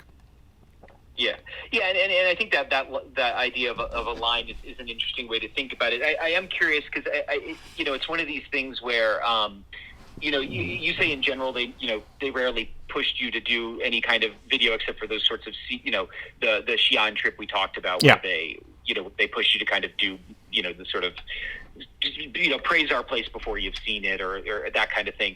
But you must also have been aware that there were certain things that were off limits to kind of say, and certain sort of perspectives that would have kind of would basically have ended your ability to do this kind of thing. Did you feel that way, and were you aware of that? And what do you make of the fact that, like, if you're overly critical, this sort of avenue in China, say to go out and make videos is simply closed to people? I'm a pretty optimistic person, and I have lived in China a long time, and I have a lot of videos that I've made, and in many of them I have talked about the slummier parts of China, the dirtier parts of China. There are poor people in China living very difficult lives. There are less of them today than in previous years, according to my perception of things. But I've tried to be open in my critique of China. Now, with regards to the trip, I am their guest, on these trips. So they have the right to tell me not to go on another trip, which I understood completely. That if they didn't like what I was saying, I wouldn't get invited again. But it didn't direct my interpretation of the scenes that I was recording, because I was actually taken to places that I felt were interesting and nice, and I was covering those honestly. If I was exposed to something there was no way other than to be honest and say this is a horrible situation I'm seeing in front of my eyes, then I would have to say that and understand what I would be doing would be cutting myself off from the opportunity to have a future trip. Because, as a promotional trip promoting their area, they don't want, just like any promotional trip anywhere, they wouldn't want you to be counter to the purpose of the trip, which is to show a nice view of where you were going. I don't think that's too outrageous to understand. Yeah, the thing I interviewed one guy from a few years back who was a vlogger, and he described, basically he had done a lot of these sorts of, agency kind of trips, and at one point he decided to make his own video, and it was about the kind of theater of security in the Shanghai subway, where he would, I don't know in Ningbo if they have this one, but they have the metal detector, in front of the gate, and the kind of board security guards, and you're supposed to put your bag through, but then you can kind of not, and a lot of people just don't, and the board security guards ignore you. Right. Do you know what I'm talking about? You're aware of that kind of awkward, weird moment as you're getting on the subway? Yeah, sure. Yeah. Okay. Yeah. So this guy went out and made a video about that, and just kind of showed how oh look, this is sort of security theater, and it's goofy, and it's funny that they have all this stuff there, but then I can just walk through with my bag. And so he posts it, and within 2 days, the Public Security Bureau has found him. The police have knocked on his door. They question him for a few hours. They put a camera in his face. They force him to delete everything and take down the video. And it didn't disrupt his kind of career, and he has no sort of regrets about taking it down. But I guess that's the sort of thing I'm talking about, where there are certain things, where if you push too far, you're going to cross a line. And I'm curious, how much you were aware of those, or if it just kind of felt outside of your ballpark because I guess I'm curious how you sort of feel about something like that. There was a story as I was driving through Inner Mongolia towards Xinjiang, where we were stopping on the side of the road, and there was human feces that was behind a building, where these truckers who are trying to drive through the area as quick as possible and get their goods from point A to point B didn't want to stop longer than necessary. And so I was kind of taking a restful walk with my camera, and I saw, it was oftentimes people accuse me of not talking about the shitty side of China. And so I made a joke where I was like, yeah, this is literal. This is the shitty. And in my mind, I thought to myself, probably this wouldn't be something that people would want me to cover on this trip. And, I might be putting myself in some sort of a jeopardy of not being able to go on these trips again if I do share this. But I thought it was interesting, and I thought it was a side of the trucking life in China, and it was a side of China that not everything is clean, not everything is perfect. And so I talked about it. I said there's probably a lot of truckers that drive through here, and they can't wait, and so they run back here. And the comments in the comment section was like, "Oh, that's gross. Oh, yeah, this is the real China. This is exactly, and they bite onto that because they want to confirm their bias against China in some cases. And no, I put it out there. If they were to say, Matt, we don't like this kind of thing, we're not going to take you on a trip again, then I'd be like, oh, okay, I appreciate the trips that you took me on. That was nice, but Sure. no harm, no foul. So that's about as much. I mean, yeah, I don't think so. Most of the stuff I saw, I shared. Even with regards to some of the nuance, the dirty or the overbuilt or the underbuilt or the poor. So Sure. I never had that. Although maybe yeah, I don't know.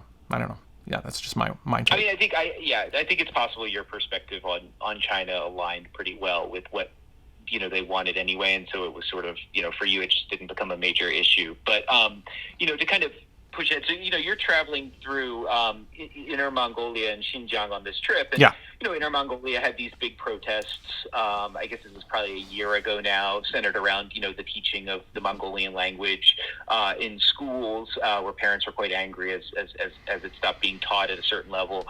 And obviously there's a lot of issues around human rights abuses in Xinjiang, and so as you're going through this trip, you're going to places as a guest of state media that Yep. is highlighting certain things, and a lot of it's like poverty alleviation projects that the government is doing, or you're going to a fairly upper class household of a Uyghur family, and so I guess I'm curious, do you feel like by doing a trip like this, and you're showing what's in front of you, but what's in front of you isn't the whole picture for what's going on, did you feel like you're misleading people at all, or do you feel like this is kind of in keeping with how travel shows should work? I'm curious, kind of how you would respond to criticism about that kind of stuff. I think that one of the problems is people in today's climate like to confirm their bias. So if there's an anger towards China, they want any information that's going to feed their anger. And there's plenty of stories in the media today, whether it's official media or YouTube, where people are talking about news in China in a negative light. And there's more than enough to chew on. I read it too. It's not like I'm ignorant to the negative stories in China as well as the positive stories. I choose to focus on the positive stories. And so when I was traveling through Xinjiang, I was open to seeing security state elements. I was open to seeing potential indications of abuse. I wasn't curated to the extent that a lot of people think. These trips would introduce you to an area, and then the area wasn't like walled off. It was like a public square or a center of Hami or Turpan or different places. And so you would see real people going about their real lives, and oftentimes you could share with them a real experience. And so in those experiences, I was able to kind of share a honest, on-the-ground representation of a side of China that's being a bit glossed over because of the amount of negative news, and so I try.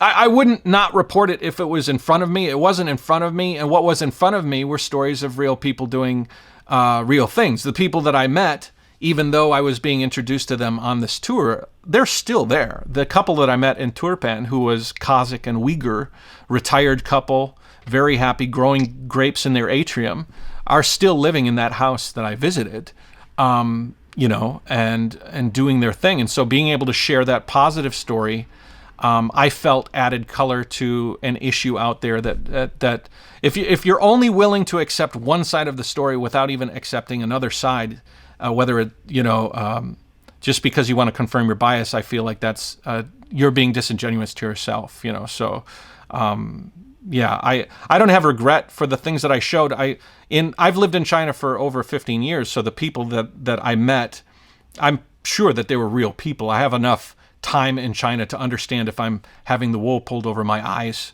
and I tried to represent those things in the best way I could.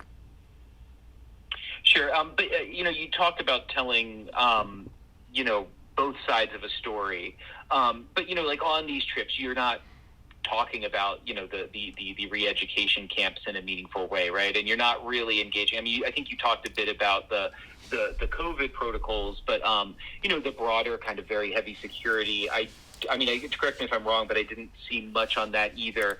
Do you feel like, in this effort to tell both sides, you were pushing positive, and neglecting that other side, which, is well documented and, we've covered extensively, but well, the side of human rights abuses, internment camps, securitization, surveillance, all the rest. Well, I'm not an investigative journalist, so I'm a vlogger, and in a lot of ways that's why I'm brought on these trips, and that's why you're brought on different trips. And then, as a journalist, that's why I'm thrown out. That's why, as a journalist, you have a lot of different experiences that inform your opinion of China, and that's understood. I understand that, I can only share what I'm introduced to and try to color it in the way that gives my side of the story. I think that there are certainly negative things happening in China, but there are problems with countries all around the world. And if you're only going to focus on the negative without the positive, then I think you're not doing justice. Now, you say I'm not showing both sides of the story. In what I would say is that the other side of the story is very, very, very well taken care of in many different ways, and has a very loud discussion. The discussion I was trying to present in my vlogs was much more muted, and I was trying to tell that story. And I guess, but do you think if you brought up the internment camps and just said, look, there's a lot of people out here in re-education camps, and we're aware of that, we're seeing one side. I mean, do you think the trips would have ended? No, you know what? Because you must be aware of that, I do actually say it. I would have to scrub through I have a lot of content, but I do say that there. I tried to watch it all. Yeah, that is a very, very noble effort. That's a very noble effort. But there were many points where I was saying that there is certainly something happening in China. There is a fight. A lot like after 9/11, America created a war against Muslim extremism, which I didn't 100% agree with the methodology behind that. There is also a war against extremism in China, and I don't 100% agree with that either. And so, from what I know, and I don't know as much as, say, an investigative journalist might know, or somebody that has access to all of the data. What I do know is that I have met many Uyghurs. I have met many minorities. I have literally face-to-face conversations with these people. And I even me saying this makes me feel uncomfortable, but they were happy. And maybe I'm not talking to the right ones, or maybe I'm not talking to the populations that are being affected in a negative way, but the people that I talk to share a bit of a different story. And so this is on and off these trips. These are people that I meet, in normal daily life in China when I was there. So I don't want to go off. It would be very easy for me to gain more views, to gain more traction, and to be more of a powerful influencer if I simply said the things that are in the mainstream and these stories are talking about. But I refuse to do that because I'm just telling the story of the things that I'm introduced to and the people that I meet, and these are the stories that I'm telling. Sure, and I think if you were more extreme on the other side too, you would have more followers, and I do think that's one of the things that we saw, in the community over time of the more pro-China YouTubers, is that some people went more extreme because it attracted clicks and sort of drew in a certain discussion, right? I don't know people's purposes, but I do know that there is certainly a audience for aggression. There's an audience for drama, and the more dramatic, the bigger the audience. and that can be a very tempting. What am I trying to say? That can be very tempting. Sure. One thing I was trying to think of, because I have interviewed a lot of Uyghurs whose families, families have been broken up or family members have disappeared, and I try to imagine what some of their relatives, would think watching these videos, and seeing you in a place they can't return to, and that their relatives have basically been disappeared from. And I'm curious how you think about that. And I know you faced, like how can you imagine that person watching it, and how do you think they would sort of interpret, that trip that you took, and the kind of content you made?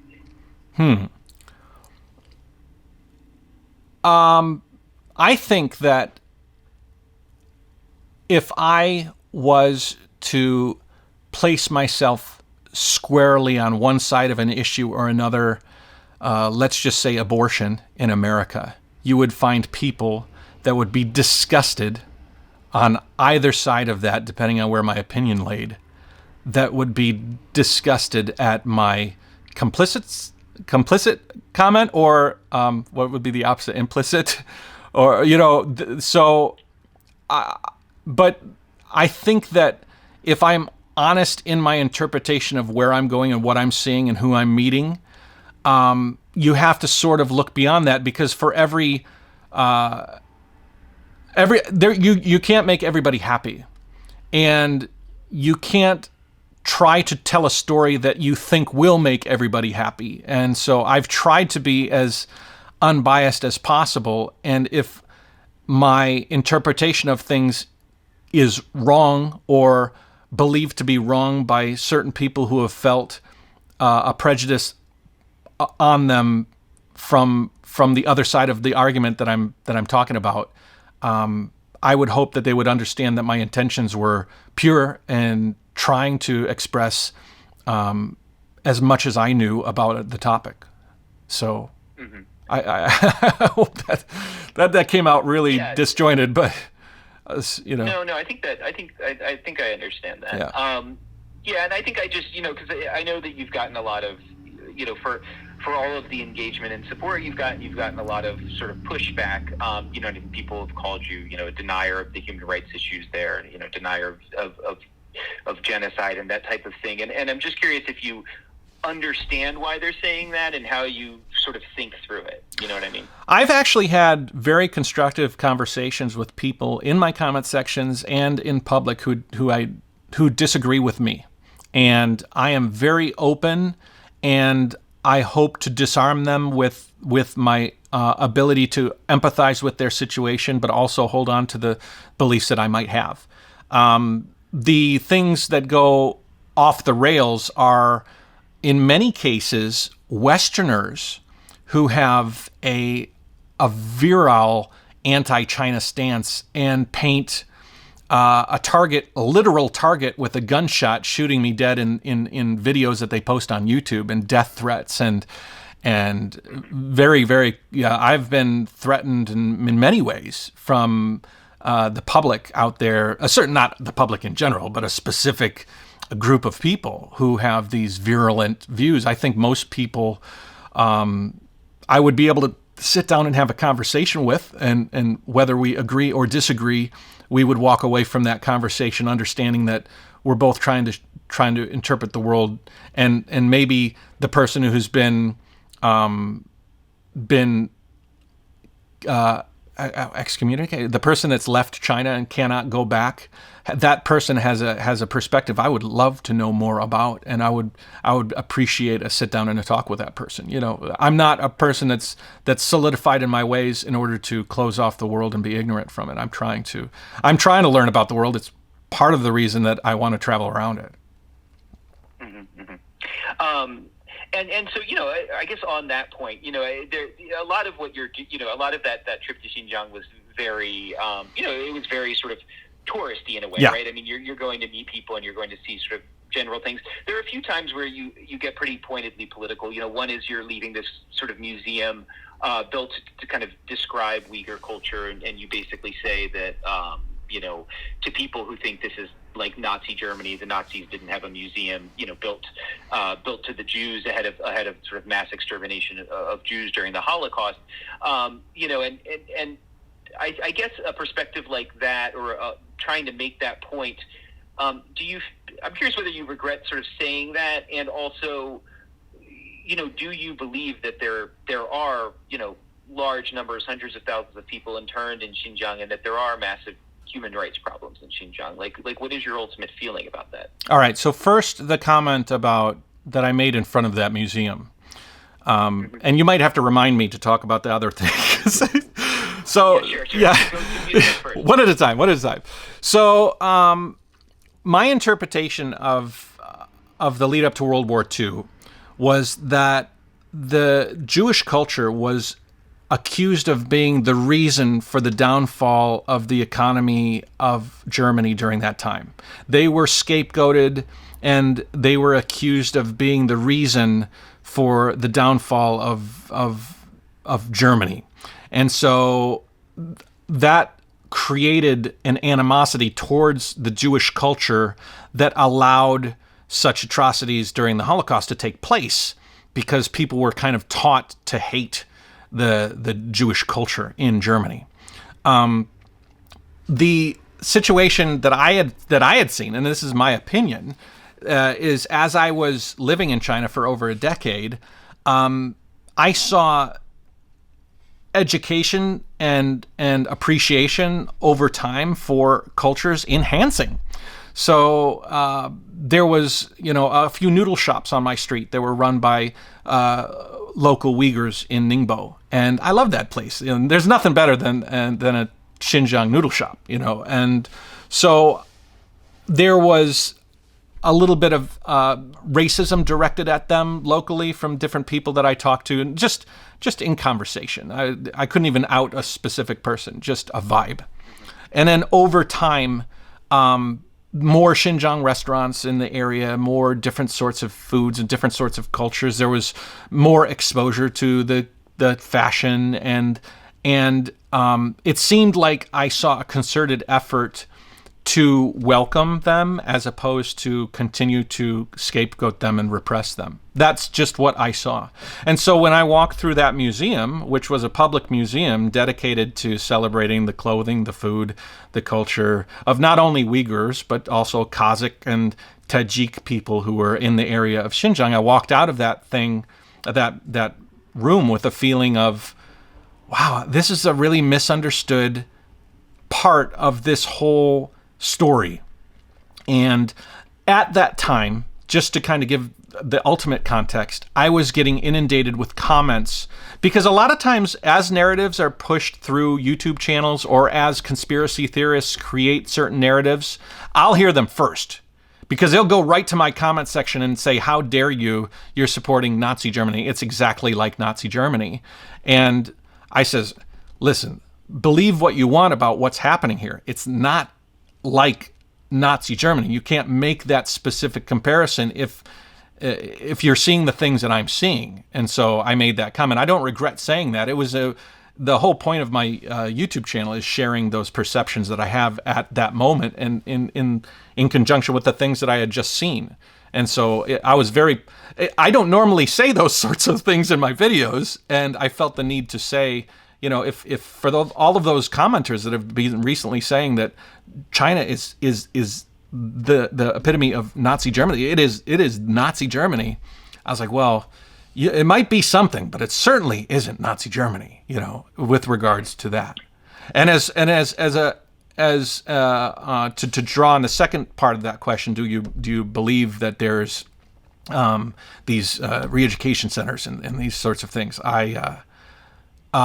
I had been told by people, officials, that they have since closed down most of those locations. I've never talked to somebody who has been in one, and I've read the stories about them, and so it sounds weird, but I can't weigh in on the topic. I've been informed by two sides, and I'm still trying to figure it out exactly what's happening. Do I believe that they existed? 100%. Those places were created to as the Chinese response to try to control their extremist activities that were causing attacks in the area. But I don't agree with a lot of countries' desire to fight against Muslim extremism. It's a very dirty business, and I just try to say whatever's happening is happening, and you can decide based on the stories that are out there. I'm going to focus on the good stuff and the people and human interest stories that I am introduced to as I travel around. That's my take. Yeah. And there is a lot of evidence that many are still open. I mean, there is just a huge amount of satellite evidence and, evidence from Uyghurs and evidence in government documents and budgets and, leaked documents that we have, et cetera. But, I think one thing I was researching this story and I saw some influencers getting into trouble, I think in Saudi Arabia and in Pakistan. And I'm not sure if you've seen these stories. They're pretty interesting. Where it's not the same as you guys, because it's not people who are based there. They kind of sort of float in as a kind of promotional stunt by, say, the Saudi government trying to kind of drum up tourism. But then they go through, take the influencer picture. Again, far less involved than you guys in terms of explaining things. But and then they get kind of blasted for not kind of talking about the sort of full political context of where they are and issues in Saudi Arabia with women's rights and gay rights and things like that. I'm curious, when you think about something like that, and just to kind of try and decontextualize it a little bit, to kind of hop out of the China kind of echo chamber for a minute, what does that trigger in your mind? I mean, does that seem like a fair criticism of those people, or do you feel like those people are totally, and I know you don't know the specifics, I'm just kind of offering this as a kind of broad thing. How would you kind of think about that kind of a scandal, if you will? My intention is to continue to travel around the world. I've been to North Korea, and I've been to Laos and Vietnam, and I've been to Japan and Korea. All of these places have different political and sociological stances, some of which I do agree with, some of which I don't agree with. Vietnamese, they ate a lot of dogs, and I wasn't happy about seeing, trucks full of puppies going to a mill to become meat. But part of your job as a vlogger or a person that's sharing travel stories, I don't consider myself a political commentator. I might have dipped my toe in it, but it certainly isn't my overriding purpose.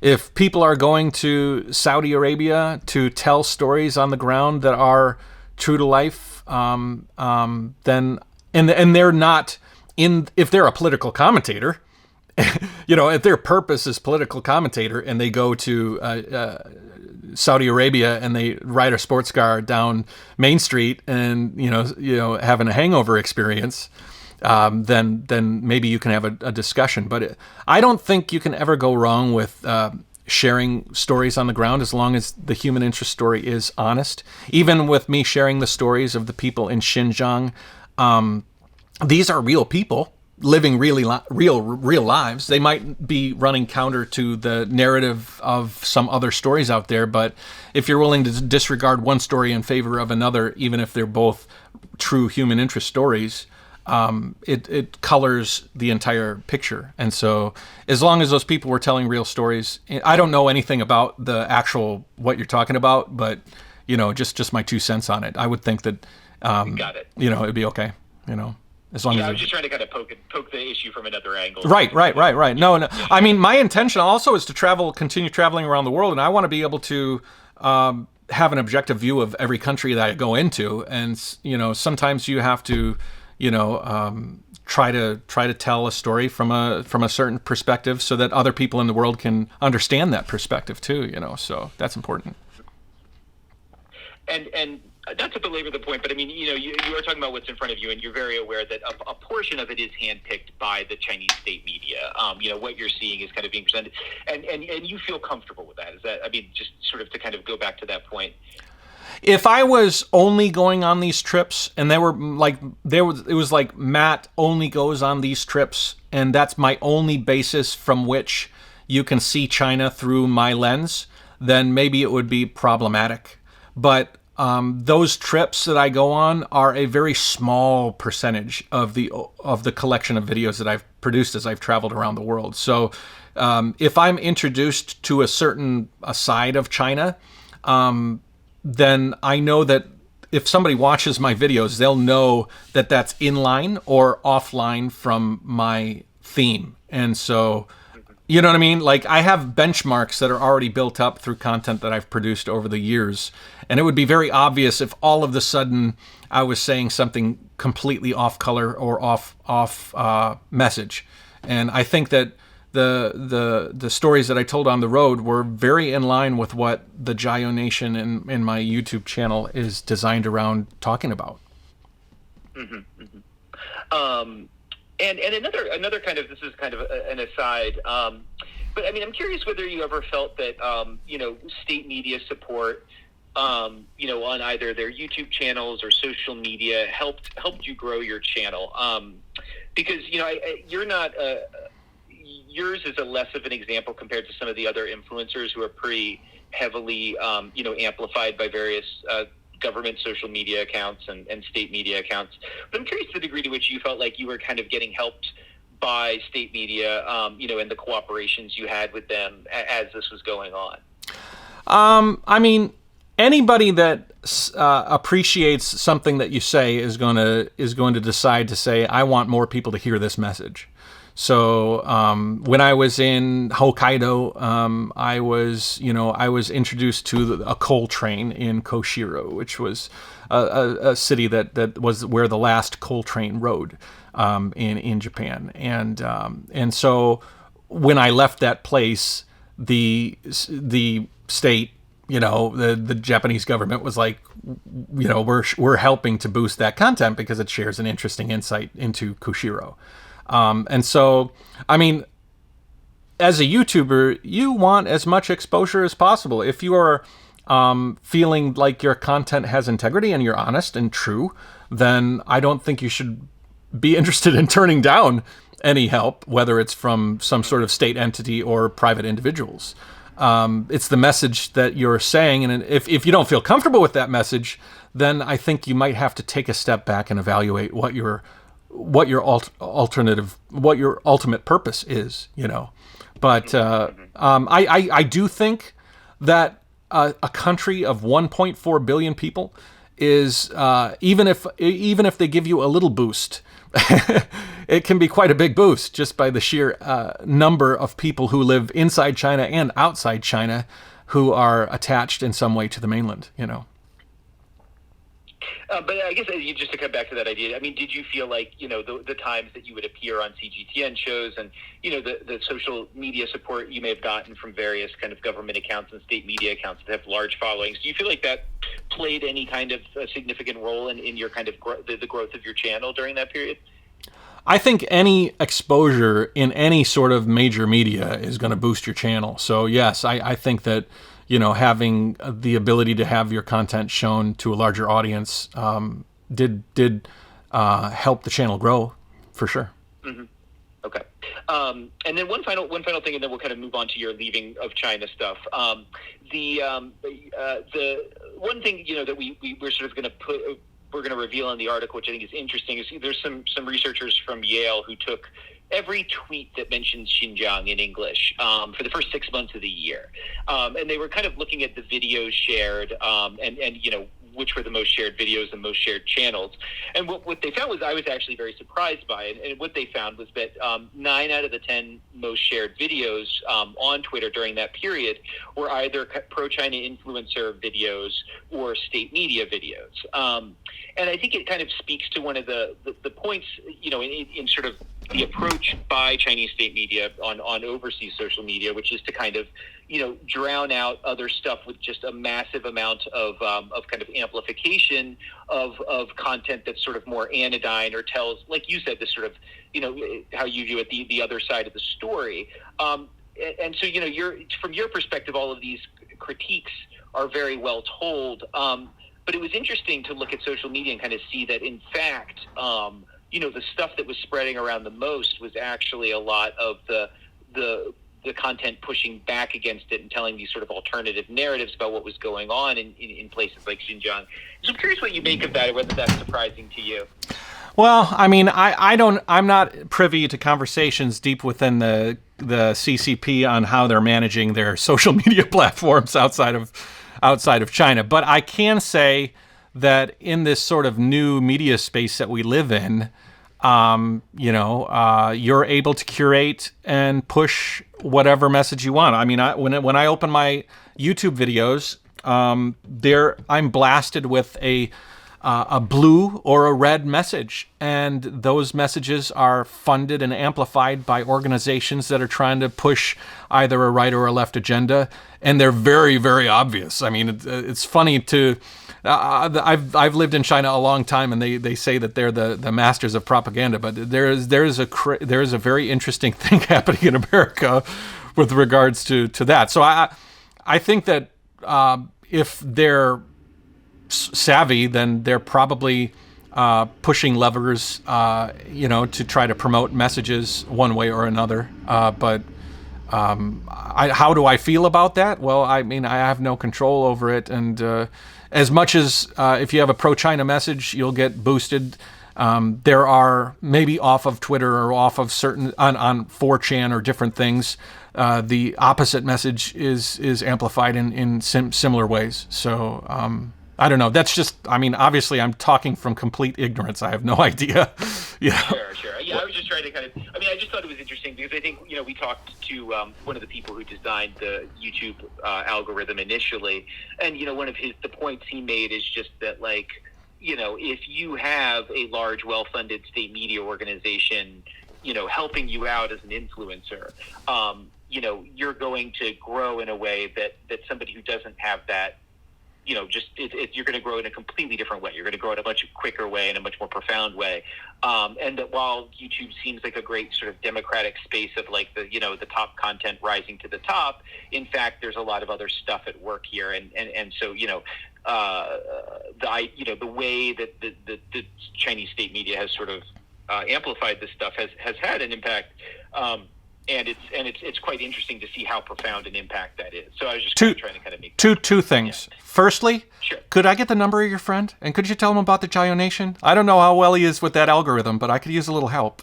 You did well for a little while, right? Hey man, if you know a guy that made that algorithm, you could write a line of code. I could be,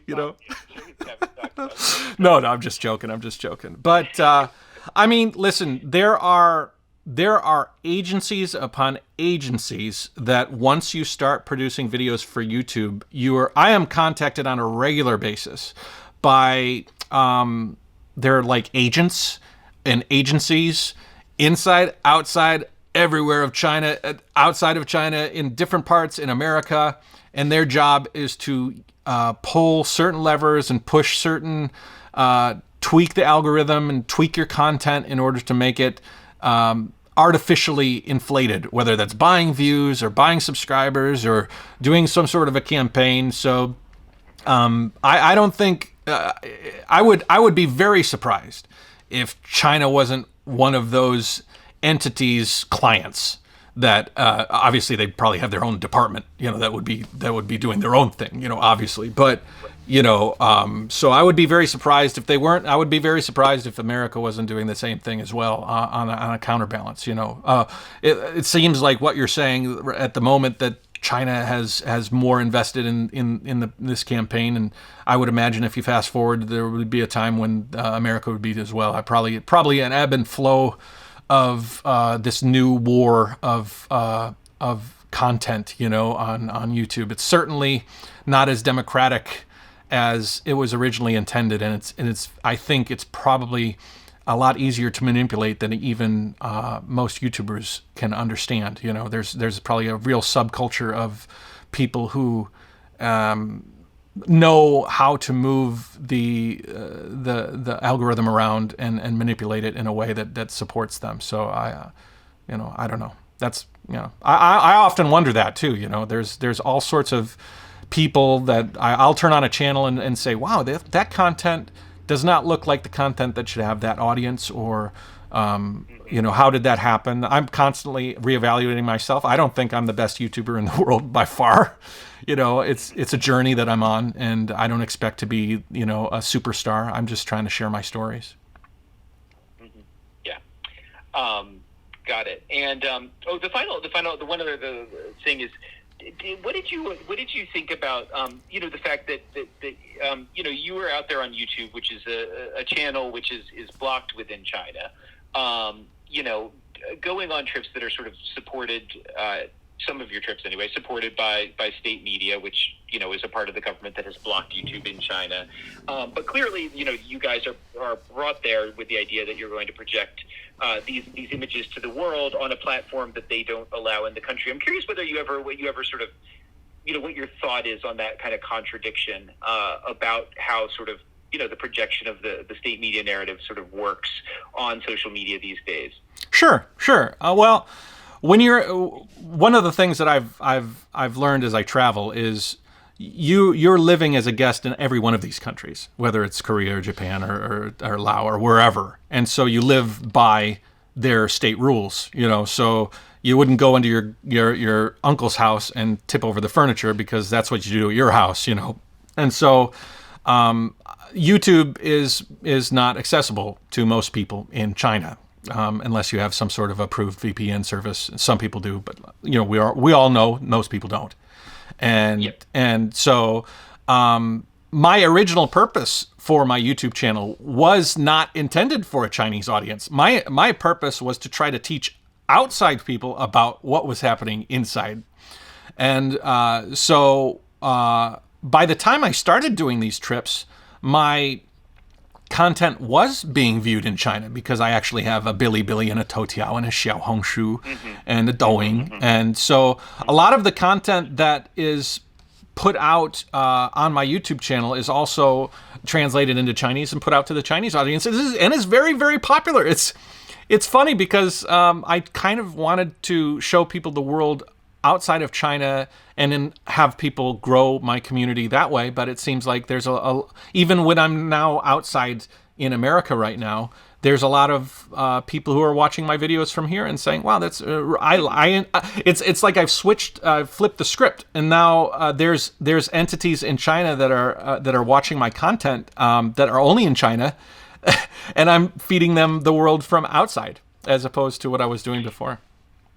So you're continuing to do like the van life stuff that you're putting on Bilibili and places like that. Yeah. Slowly but surely. I'm in transition right now, so Okay. Yeah. Okay. I'm curious, just broadly. I mean, did you make a lot of money off of the traffic? And because you were on multiple social media channels, you had a pretty good following. I'm just curious how much money you can make off that, and whether it felt like it was sort of sustainable as a full-time job, or if just if you could give me a ballpark. I mean, I don't want to, do the Chinese thing of asking you specifically. Yeah. How much is that bike? How much is that bike? I'm curious if you could kind of give a sense of how the kind of income worked as you were doing this. Well, there are a lot of different levels of income in this world. Americans have really no idea what the majority of people in this world have to live off of. There's a lot of people that live off of almost nothing, and in different countries, different income levels are needed to have different equal lifestyles in other countries. Does that make sense? And so in Asia, the cost of living is manageable for a very low amount of money.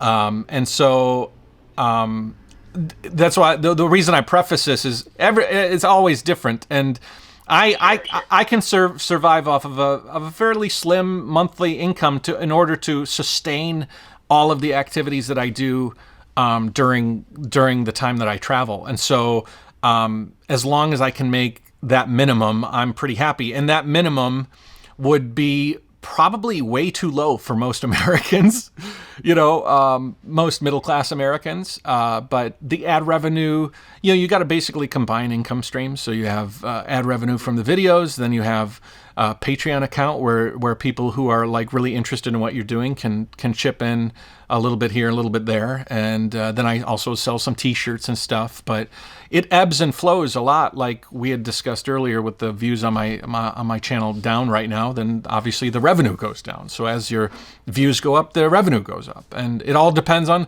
what the topic of your video. If you're doing cell phone reviews, then it's very easy for Google to latch onto an advertiser that has to do with the cell phone industry to sell ad space on your videos, and so you'll make more from that video.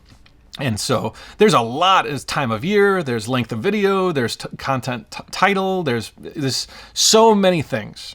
It's a skill to itself just to understand the algorithm, how to monetize it. But also fair to say you're not getting rich off this either. No, but I'm sustainable in a lifestyle, yeah. And there's a possibility. I mean, you get 2 million, 3 million subscribers and huge views. I think that probably Winston's Serpent ZA is probably doing pretty well with his channel because it's a lot larger than all of ours. So. Got it. And I'm curious, this question just kind of came up into my head in the past couple of minutes.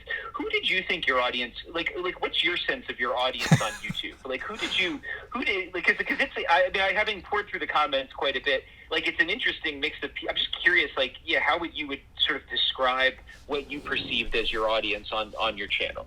My audience is like a mutt, you know. It is a mixture of, because I started in China, sharing my life in China. So you have that sort of local, either mainland connected or somebody with a VPN in China. There is a considerable audience of people, and 1.4 billion people. Even a slim majority of those, a slim percentage of those people do have access to a VPN. It's you know, it's a number, you know, and so. You have people watching your videos, and then once I started cycling, then you got the cycling community, and then you go into Korea, and you got people like Korea, and then Japan, and so you kind of create this group of people that is very varied. You'll have a YouTube channel that focuses on food. Every single video is about food, and that you are pretty confident that everybody in that comment section is a foodie. But my channel is a conflagration, is that a right word? It's just a mixture of a lot of different people of different amalgamation of people of different cultures, of different beliefs. There were a lot of right wingers. There's a lot of left wingers. There's a lot of people, and I feel proud of that because I want to kind of use the channel to sort of unite people and let people see different objectives, different views. I have some really right-wing people who say, you know what, you're a bit left for me, but I like watching your story. And to me, that's like the ultimate compliment, is to somebody to kind of break out of their comfort zone and watch somebody they might not agree with, but appreciate the story that they're telling. And so I feel like I have a real opportunity to kind of like help other people see the world from a different point of view. And so my demographic is very, very strange. Yeah, got it. So let's talk about your decision to leave China. If you can walk me a little bit through sort of what went into that decision. I originally planned to cycle around the world on a recumbent trike, which is a 3-wheeled, laid-back, pedal-powered, human-powered vehicle. And I was cycling all the way down. I had done about 15,000 miles until I got to Kuala Lumpur, and then the pandemic hit. And my intention was to wait out the pandemic in China until land border crossings via cycling opened. And it was very, very, it just kept getting longer and longer and longer. And so I had explored a lot of China. I've seen a lot of China, and I like China very much. I love China, but I felt like I had seen a lot more of China than even my home country of America, of the United States.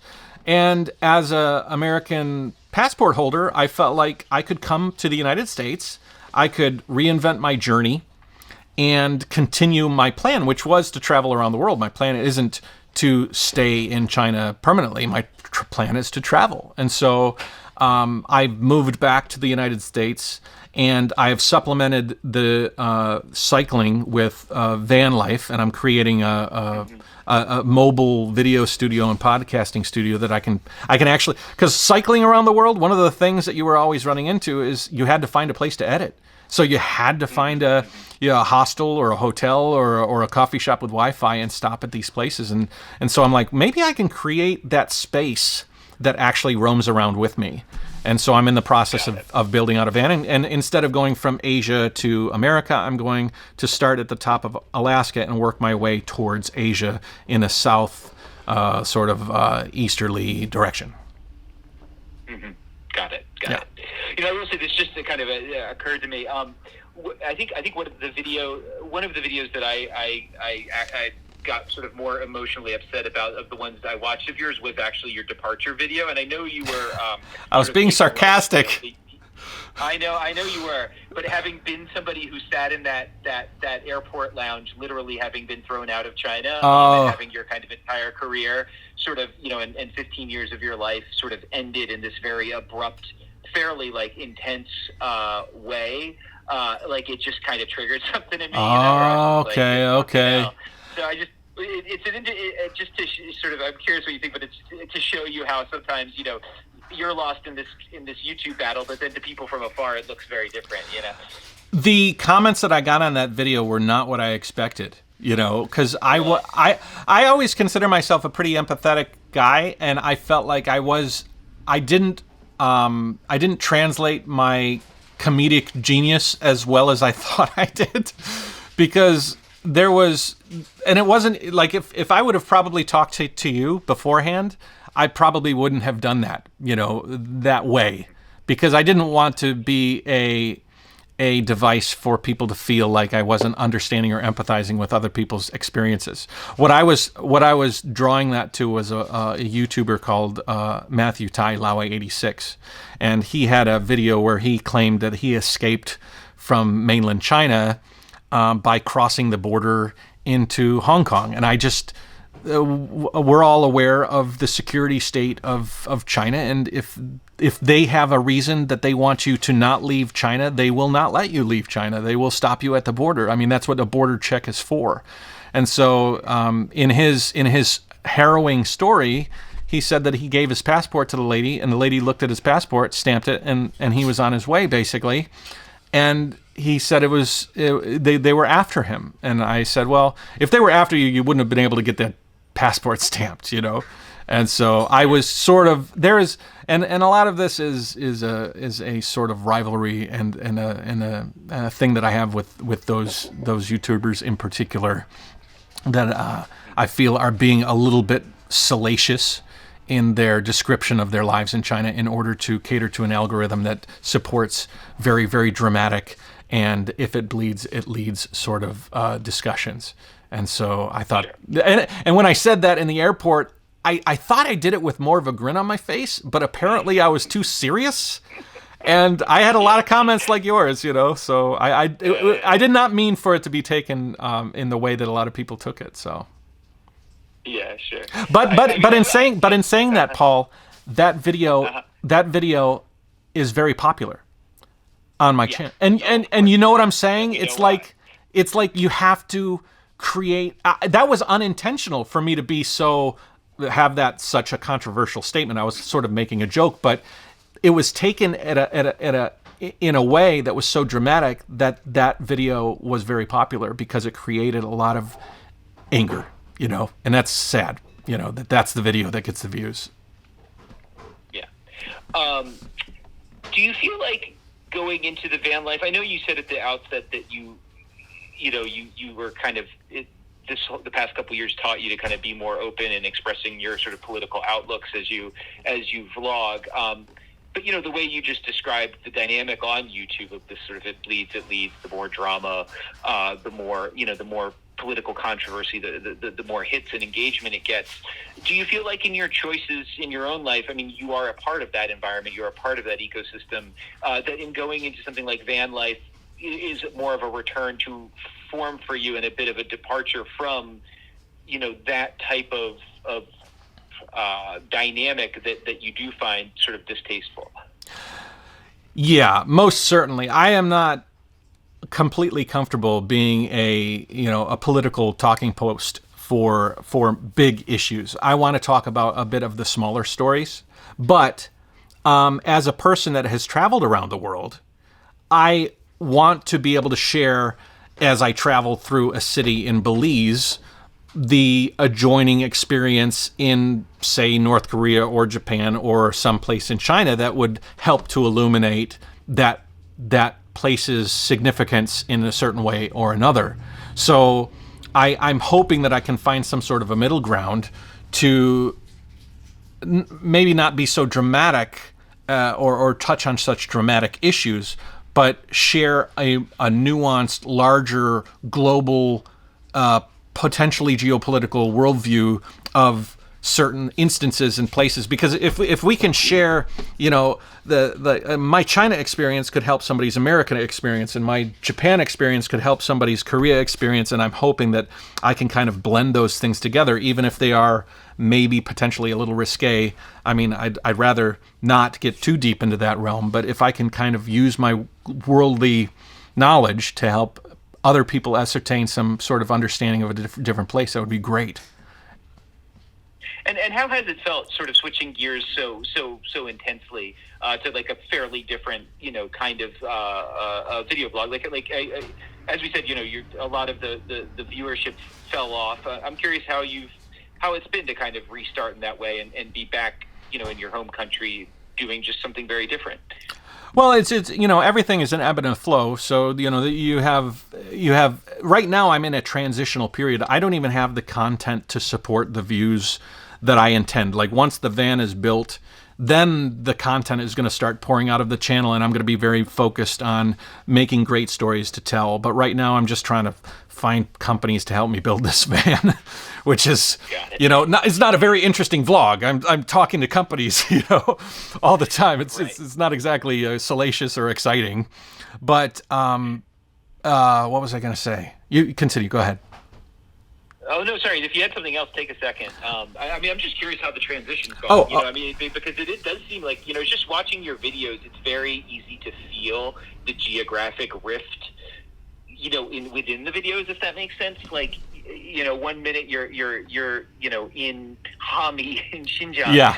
And like literally, 4 clicks later, you're in Detroit or you're in Michigan, in a backyard talking, and it just, the disruption you can feel sort of visually, I think, even as I watch your videos. And For sure. I was just sort of wondering how it's felt, Well, I actually have about 60 episodes from my time in China that are sitting in the queue on my computer that I'm going to produce at some later point that are really, really beautiful stories. Like, I am really excited about sharing them, but I had to sort of restart my channel, and I didn't want to have 6 months of me being in America sharing China content.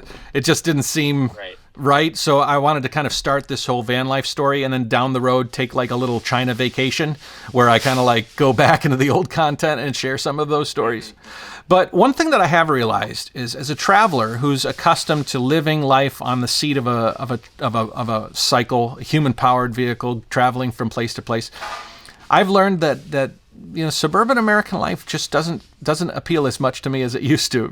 I am chomping at the bit to get back on the road to start telling more interesting stories of people, places, and things. I'm very much enjoying seeing my family here, but I'm also I've always been a traveler, and I've always been a bit of a person that's looking to have adventures, and sitting here in comfortable suburban American life is very nice, but I'm ready to start moving on in my story. So I'm hoping that I can kind of build this new plan out, and I'm excited about it.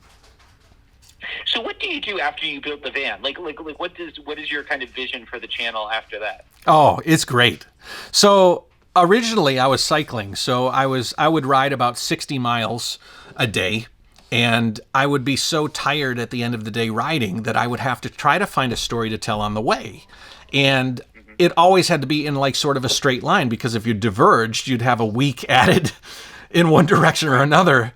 Right. But with the van, you have all of these possibilities. And I am building it in such a way that it'll have like it's not going to be Starlink yet, but I would like to have a Starlink system in it, but a way that no matter where I am, I can point my antennae up to some sort of a receiving station and beam up a story every day. And I got stem cell therapy in my knees a few days ago, and I went and I interviewed the doctor, and the video was very clinical. The background was white, the audio was way off. And he shared his perception of what stem cell surgery is going to do for me. It was an interesting story. It was a personal interest story. I thought it was good. But when the van is ready, it's going to have a full, complete podcasting studio lounge in the back. And I'll just be able to say, hey, Doc, come into the parking lot. We'll do all the talking stuff here, relaxed. I'll make you a cup of coffee in my little my barista station.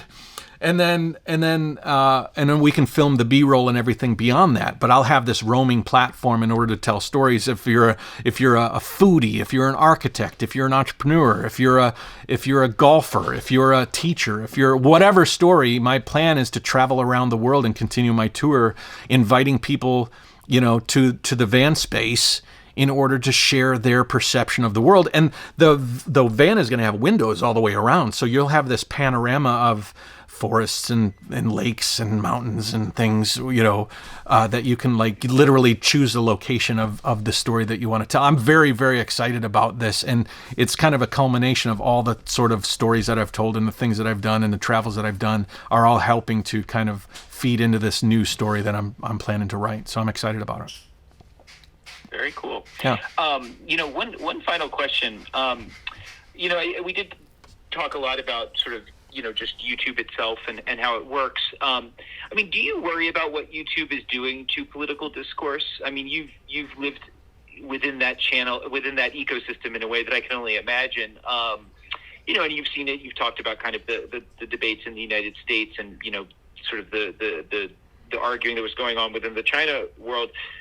Do you worry about how these sorts of platforms, and I'd like to sort of drill down and say specifically YouTube, do you worry about how YouTube is sort of impacting discourse around these issues?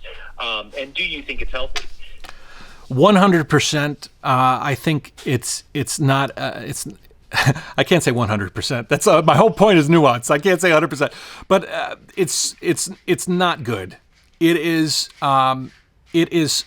so, encouraging of the most salacious content, whether it's true or not, that the beautiful stories, the human interest stories, the stories that really matter get overshadowed by the most aggressive and angry and emotional stories. And I think that especially post-COVID, we need to turn the temperature down and appreciate the world for a lot of the beautiful things that are out there. And it's not the beautiful things that are encouraged on these platforms. And I think that's really dangerous. So, you can only do what you can do, though, and you can only share the view that you share. But there's a lot of people out there that fall prey to the algorithm and produce content specifically to cater to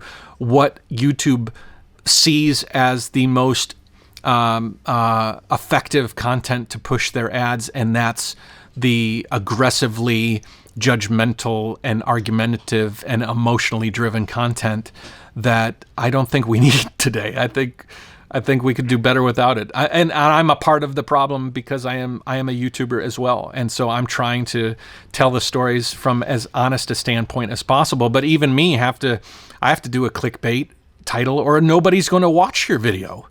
And so you're kind of painted into a corner where you have to play by a certain set of rules that you might not agree with. But if you want somebody in the door, then you have to kind of get them there through means that play on their heartstrings or make them emotionally driven, So like I Left China is the title of that video. That's, oh my God, Matt left China. Holy cow. Well, there's more to it than that. But in order to get them in the door, you've got to look like, you got to look like you just got the crap beaten out of you.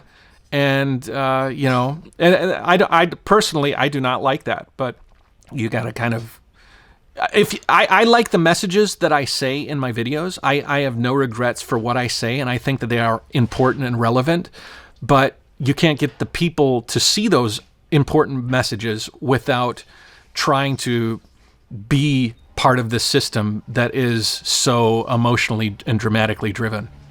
It's crazy. Mm-hmm. And do you feel like that sort of divisiveness and that kind of tendency to kind of get more extreme, do you feel like that phenomenon happened on, with sort of your side, your crew, if you will, the sort of pro-China YouTube community as well? Do you feel like you saw that phenomenon happening as well? I would say I saw it everywhere. There was people on the pro-China side, there was people on the anti-China side, there was people in the balanced China side. Everybody became aware that the dramatic and emotionally driven content, whether true or not, was what people, or was maybe not even what people were interested in, was what YouTube was interested in promoting. And that's not good, man. That's not good at all. Yeah.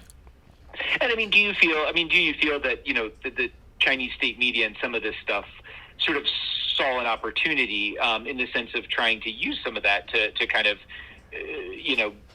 basically push back and find a way to get its narrative out there, and punch back at the United States at a time when the relationship was really sour? Well, again, I would almost say the same thing. I think everybody saw that. I think China saw that. I think America saw that. I think Germany saw that. I think, anybody in the social media sphere saw that they could weaponize their content on social media platforms in whatever way that they wanted to do that. And whether you were, whatever political slant, whatever country you were in, whatever ideology you had, YouTube is being used as much of a weapon as a tool. And I want to be able to have YouTube be used as a tool as opposed to a weapon. But you can only produce the content that you have responsibility for. Yeah. Mm-hmm. Yeah, I think it's well said. I'm trying to think. What would be an American equivalent? Because you're kind of talking about how everybody's kind of weaponizing it. Like, how do you see the United States weaponizing it the way Chinese state media does? And I'll explain my question in the sense that I totally get where you're coming from on all this, but to me, it's oftentimes the way it's being weaponized in the United States is kind of at a Democrat versus Republican level. And I don't know that there's as much of this kind of broader patriotic kind of like just attempts to kind of, spout out to the world this sort of, make America seem a positive, lovely place or something like that, or downplay the American, impact in Afghanistan or like the withdrawal from Afghanistan, that kind of thing. Whereas China, because it's a single party state, and because there's a much more kind of concentrated and well thought out sort of plan for how to do this, it does feel more specifically directed in a way. And I'm curious, what you would say, do you agree with that, or and what would an American equivalent be of something like the way China does do some of this stuff? Well, you certainly have more focus in China, so they can focus the at least what is being discussed within China can be focused, and they can talk about the poverty alleviation program and whatnot. But I will say that.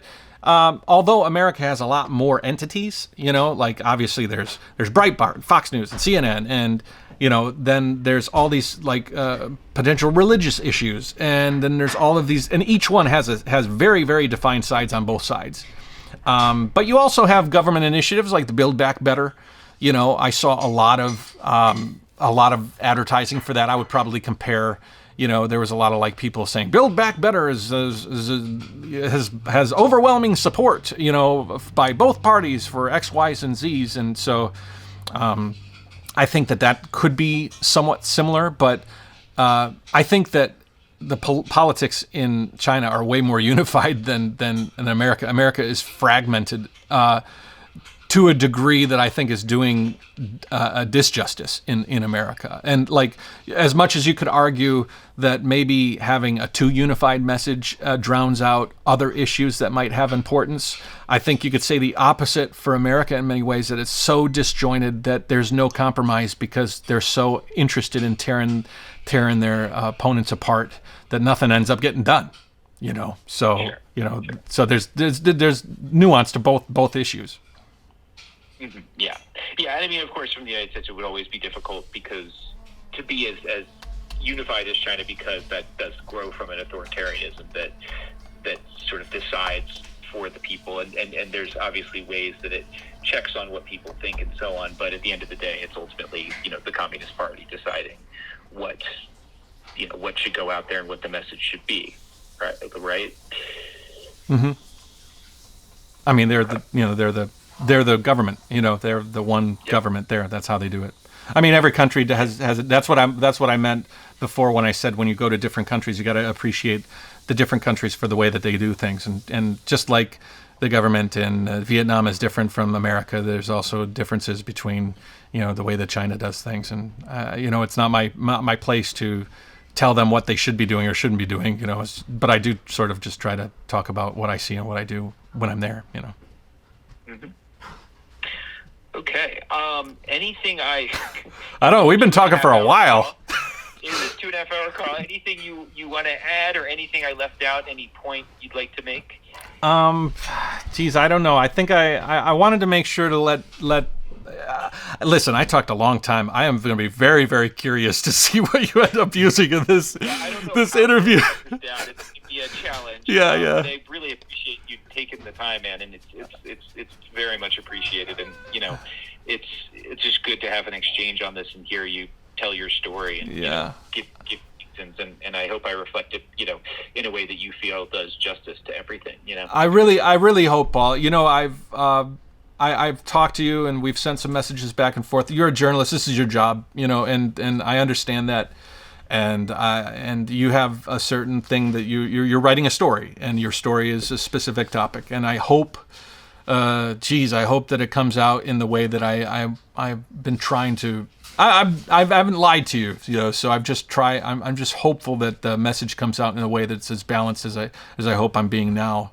And if you need anything else, you let me know. And other than that, I really wanted to press the fact that it's not like I'm a China-centric person. I'm just an individual that's traveling around the world trying to share different stories from different places.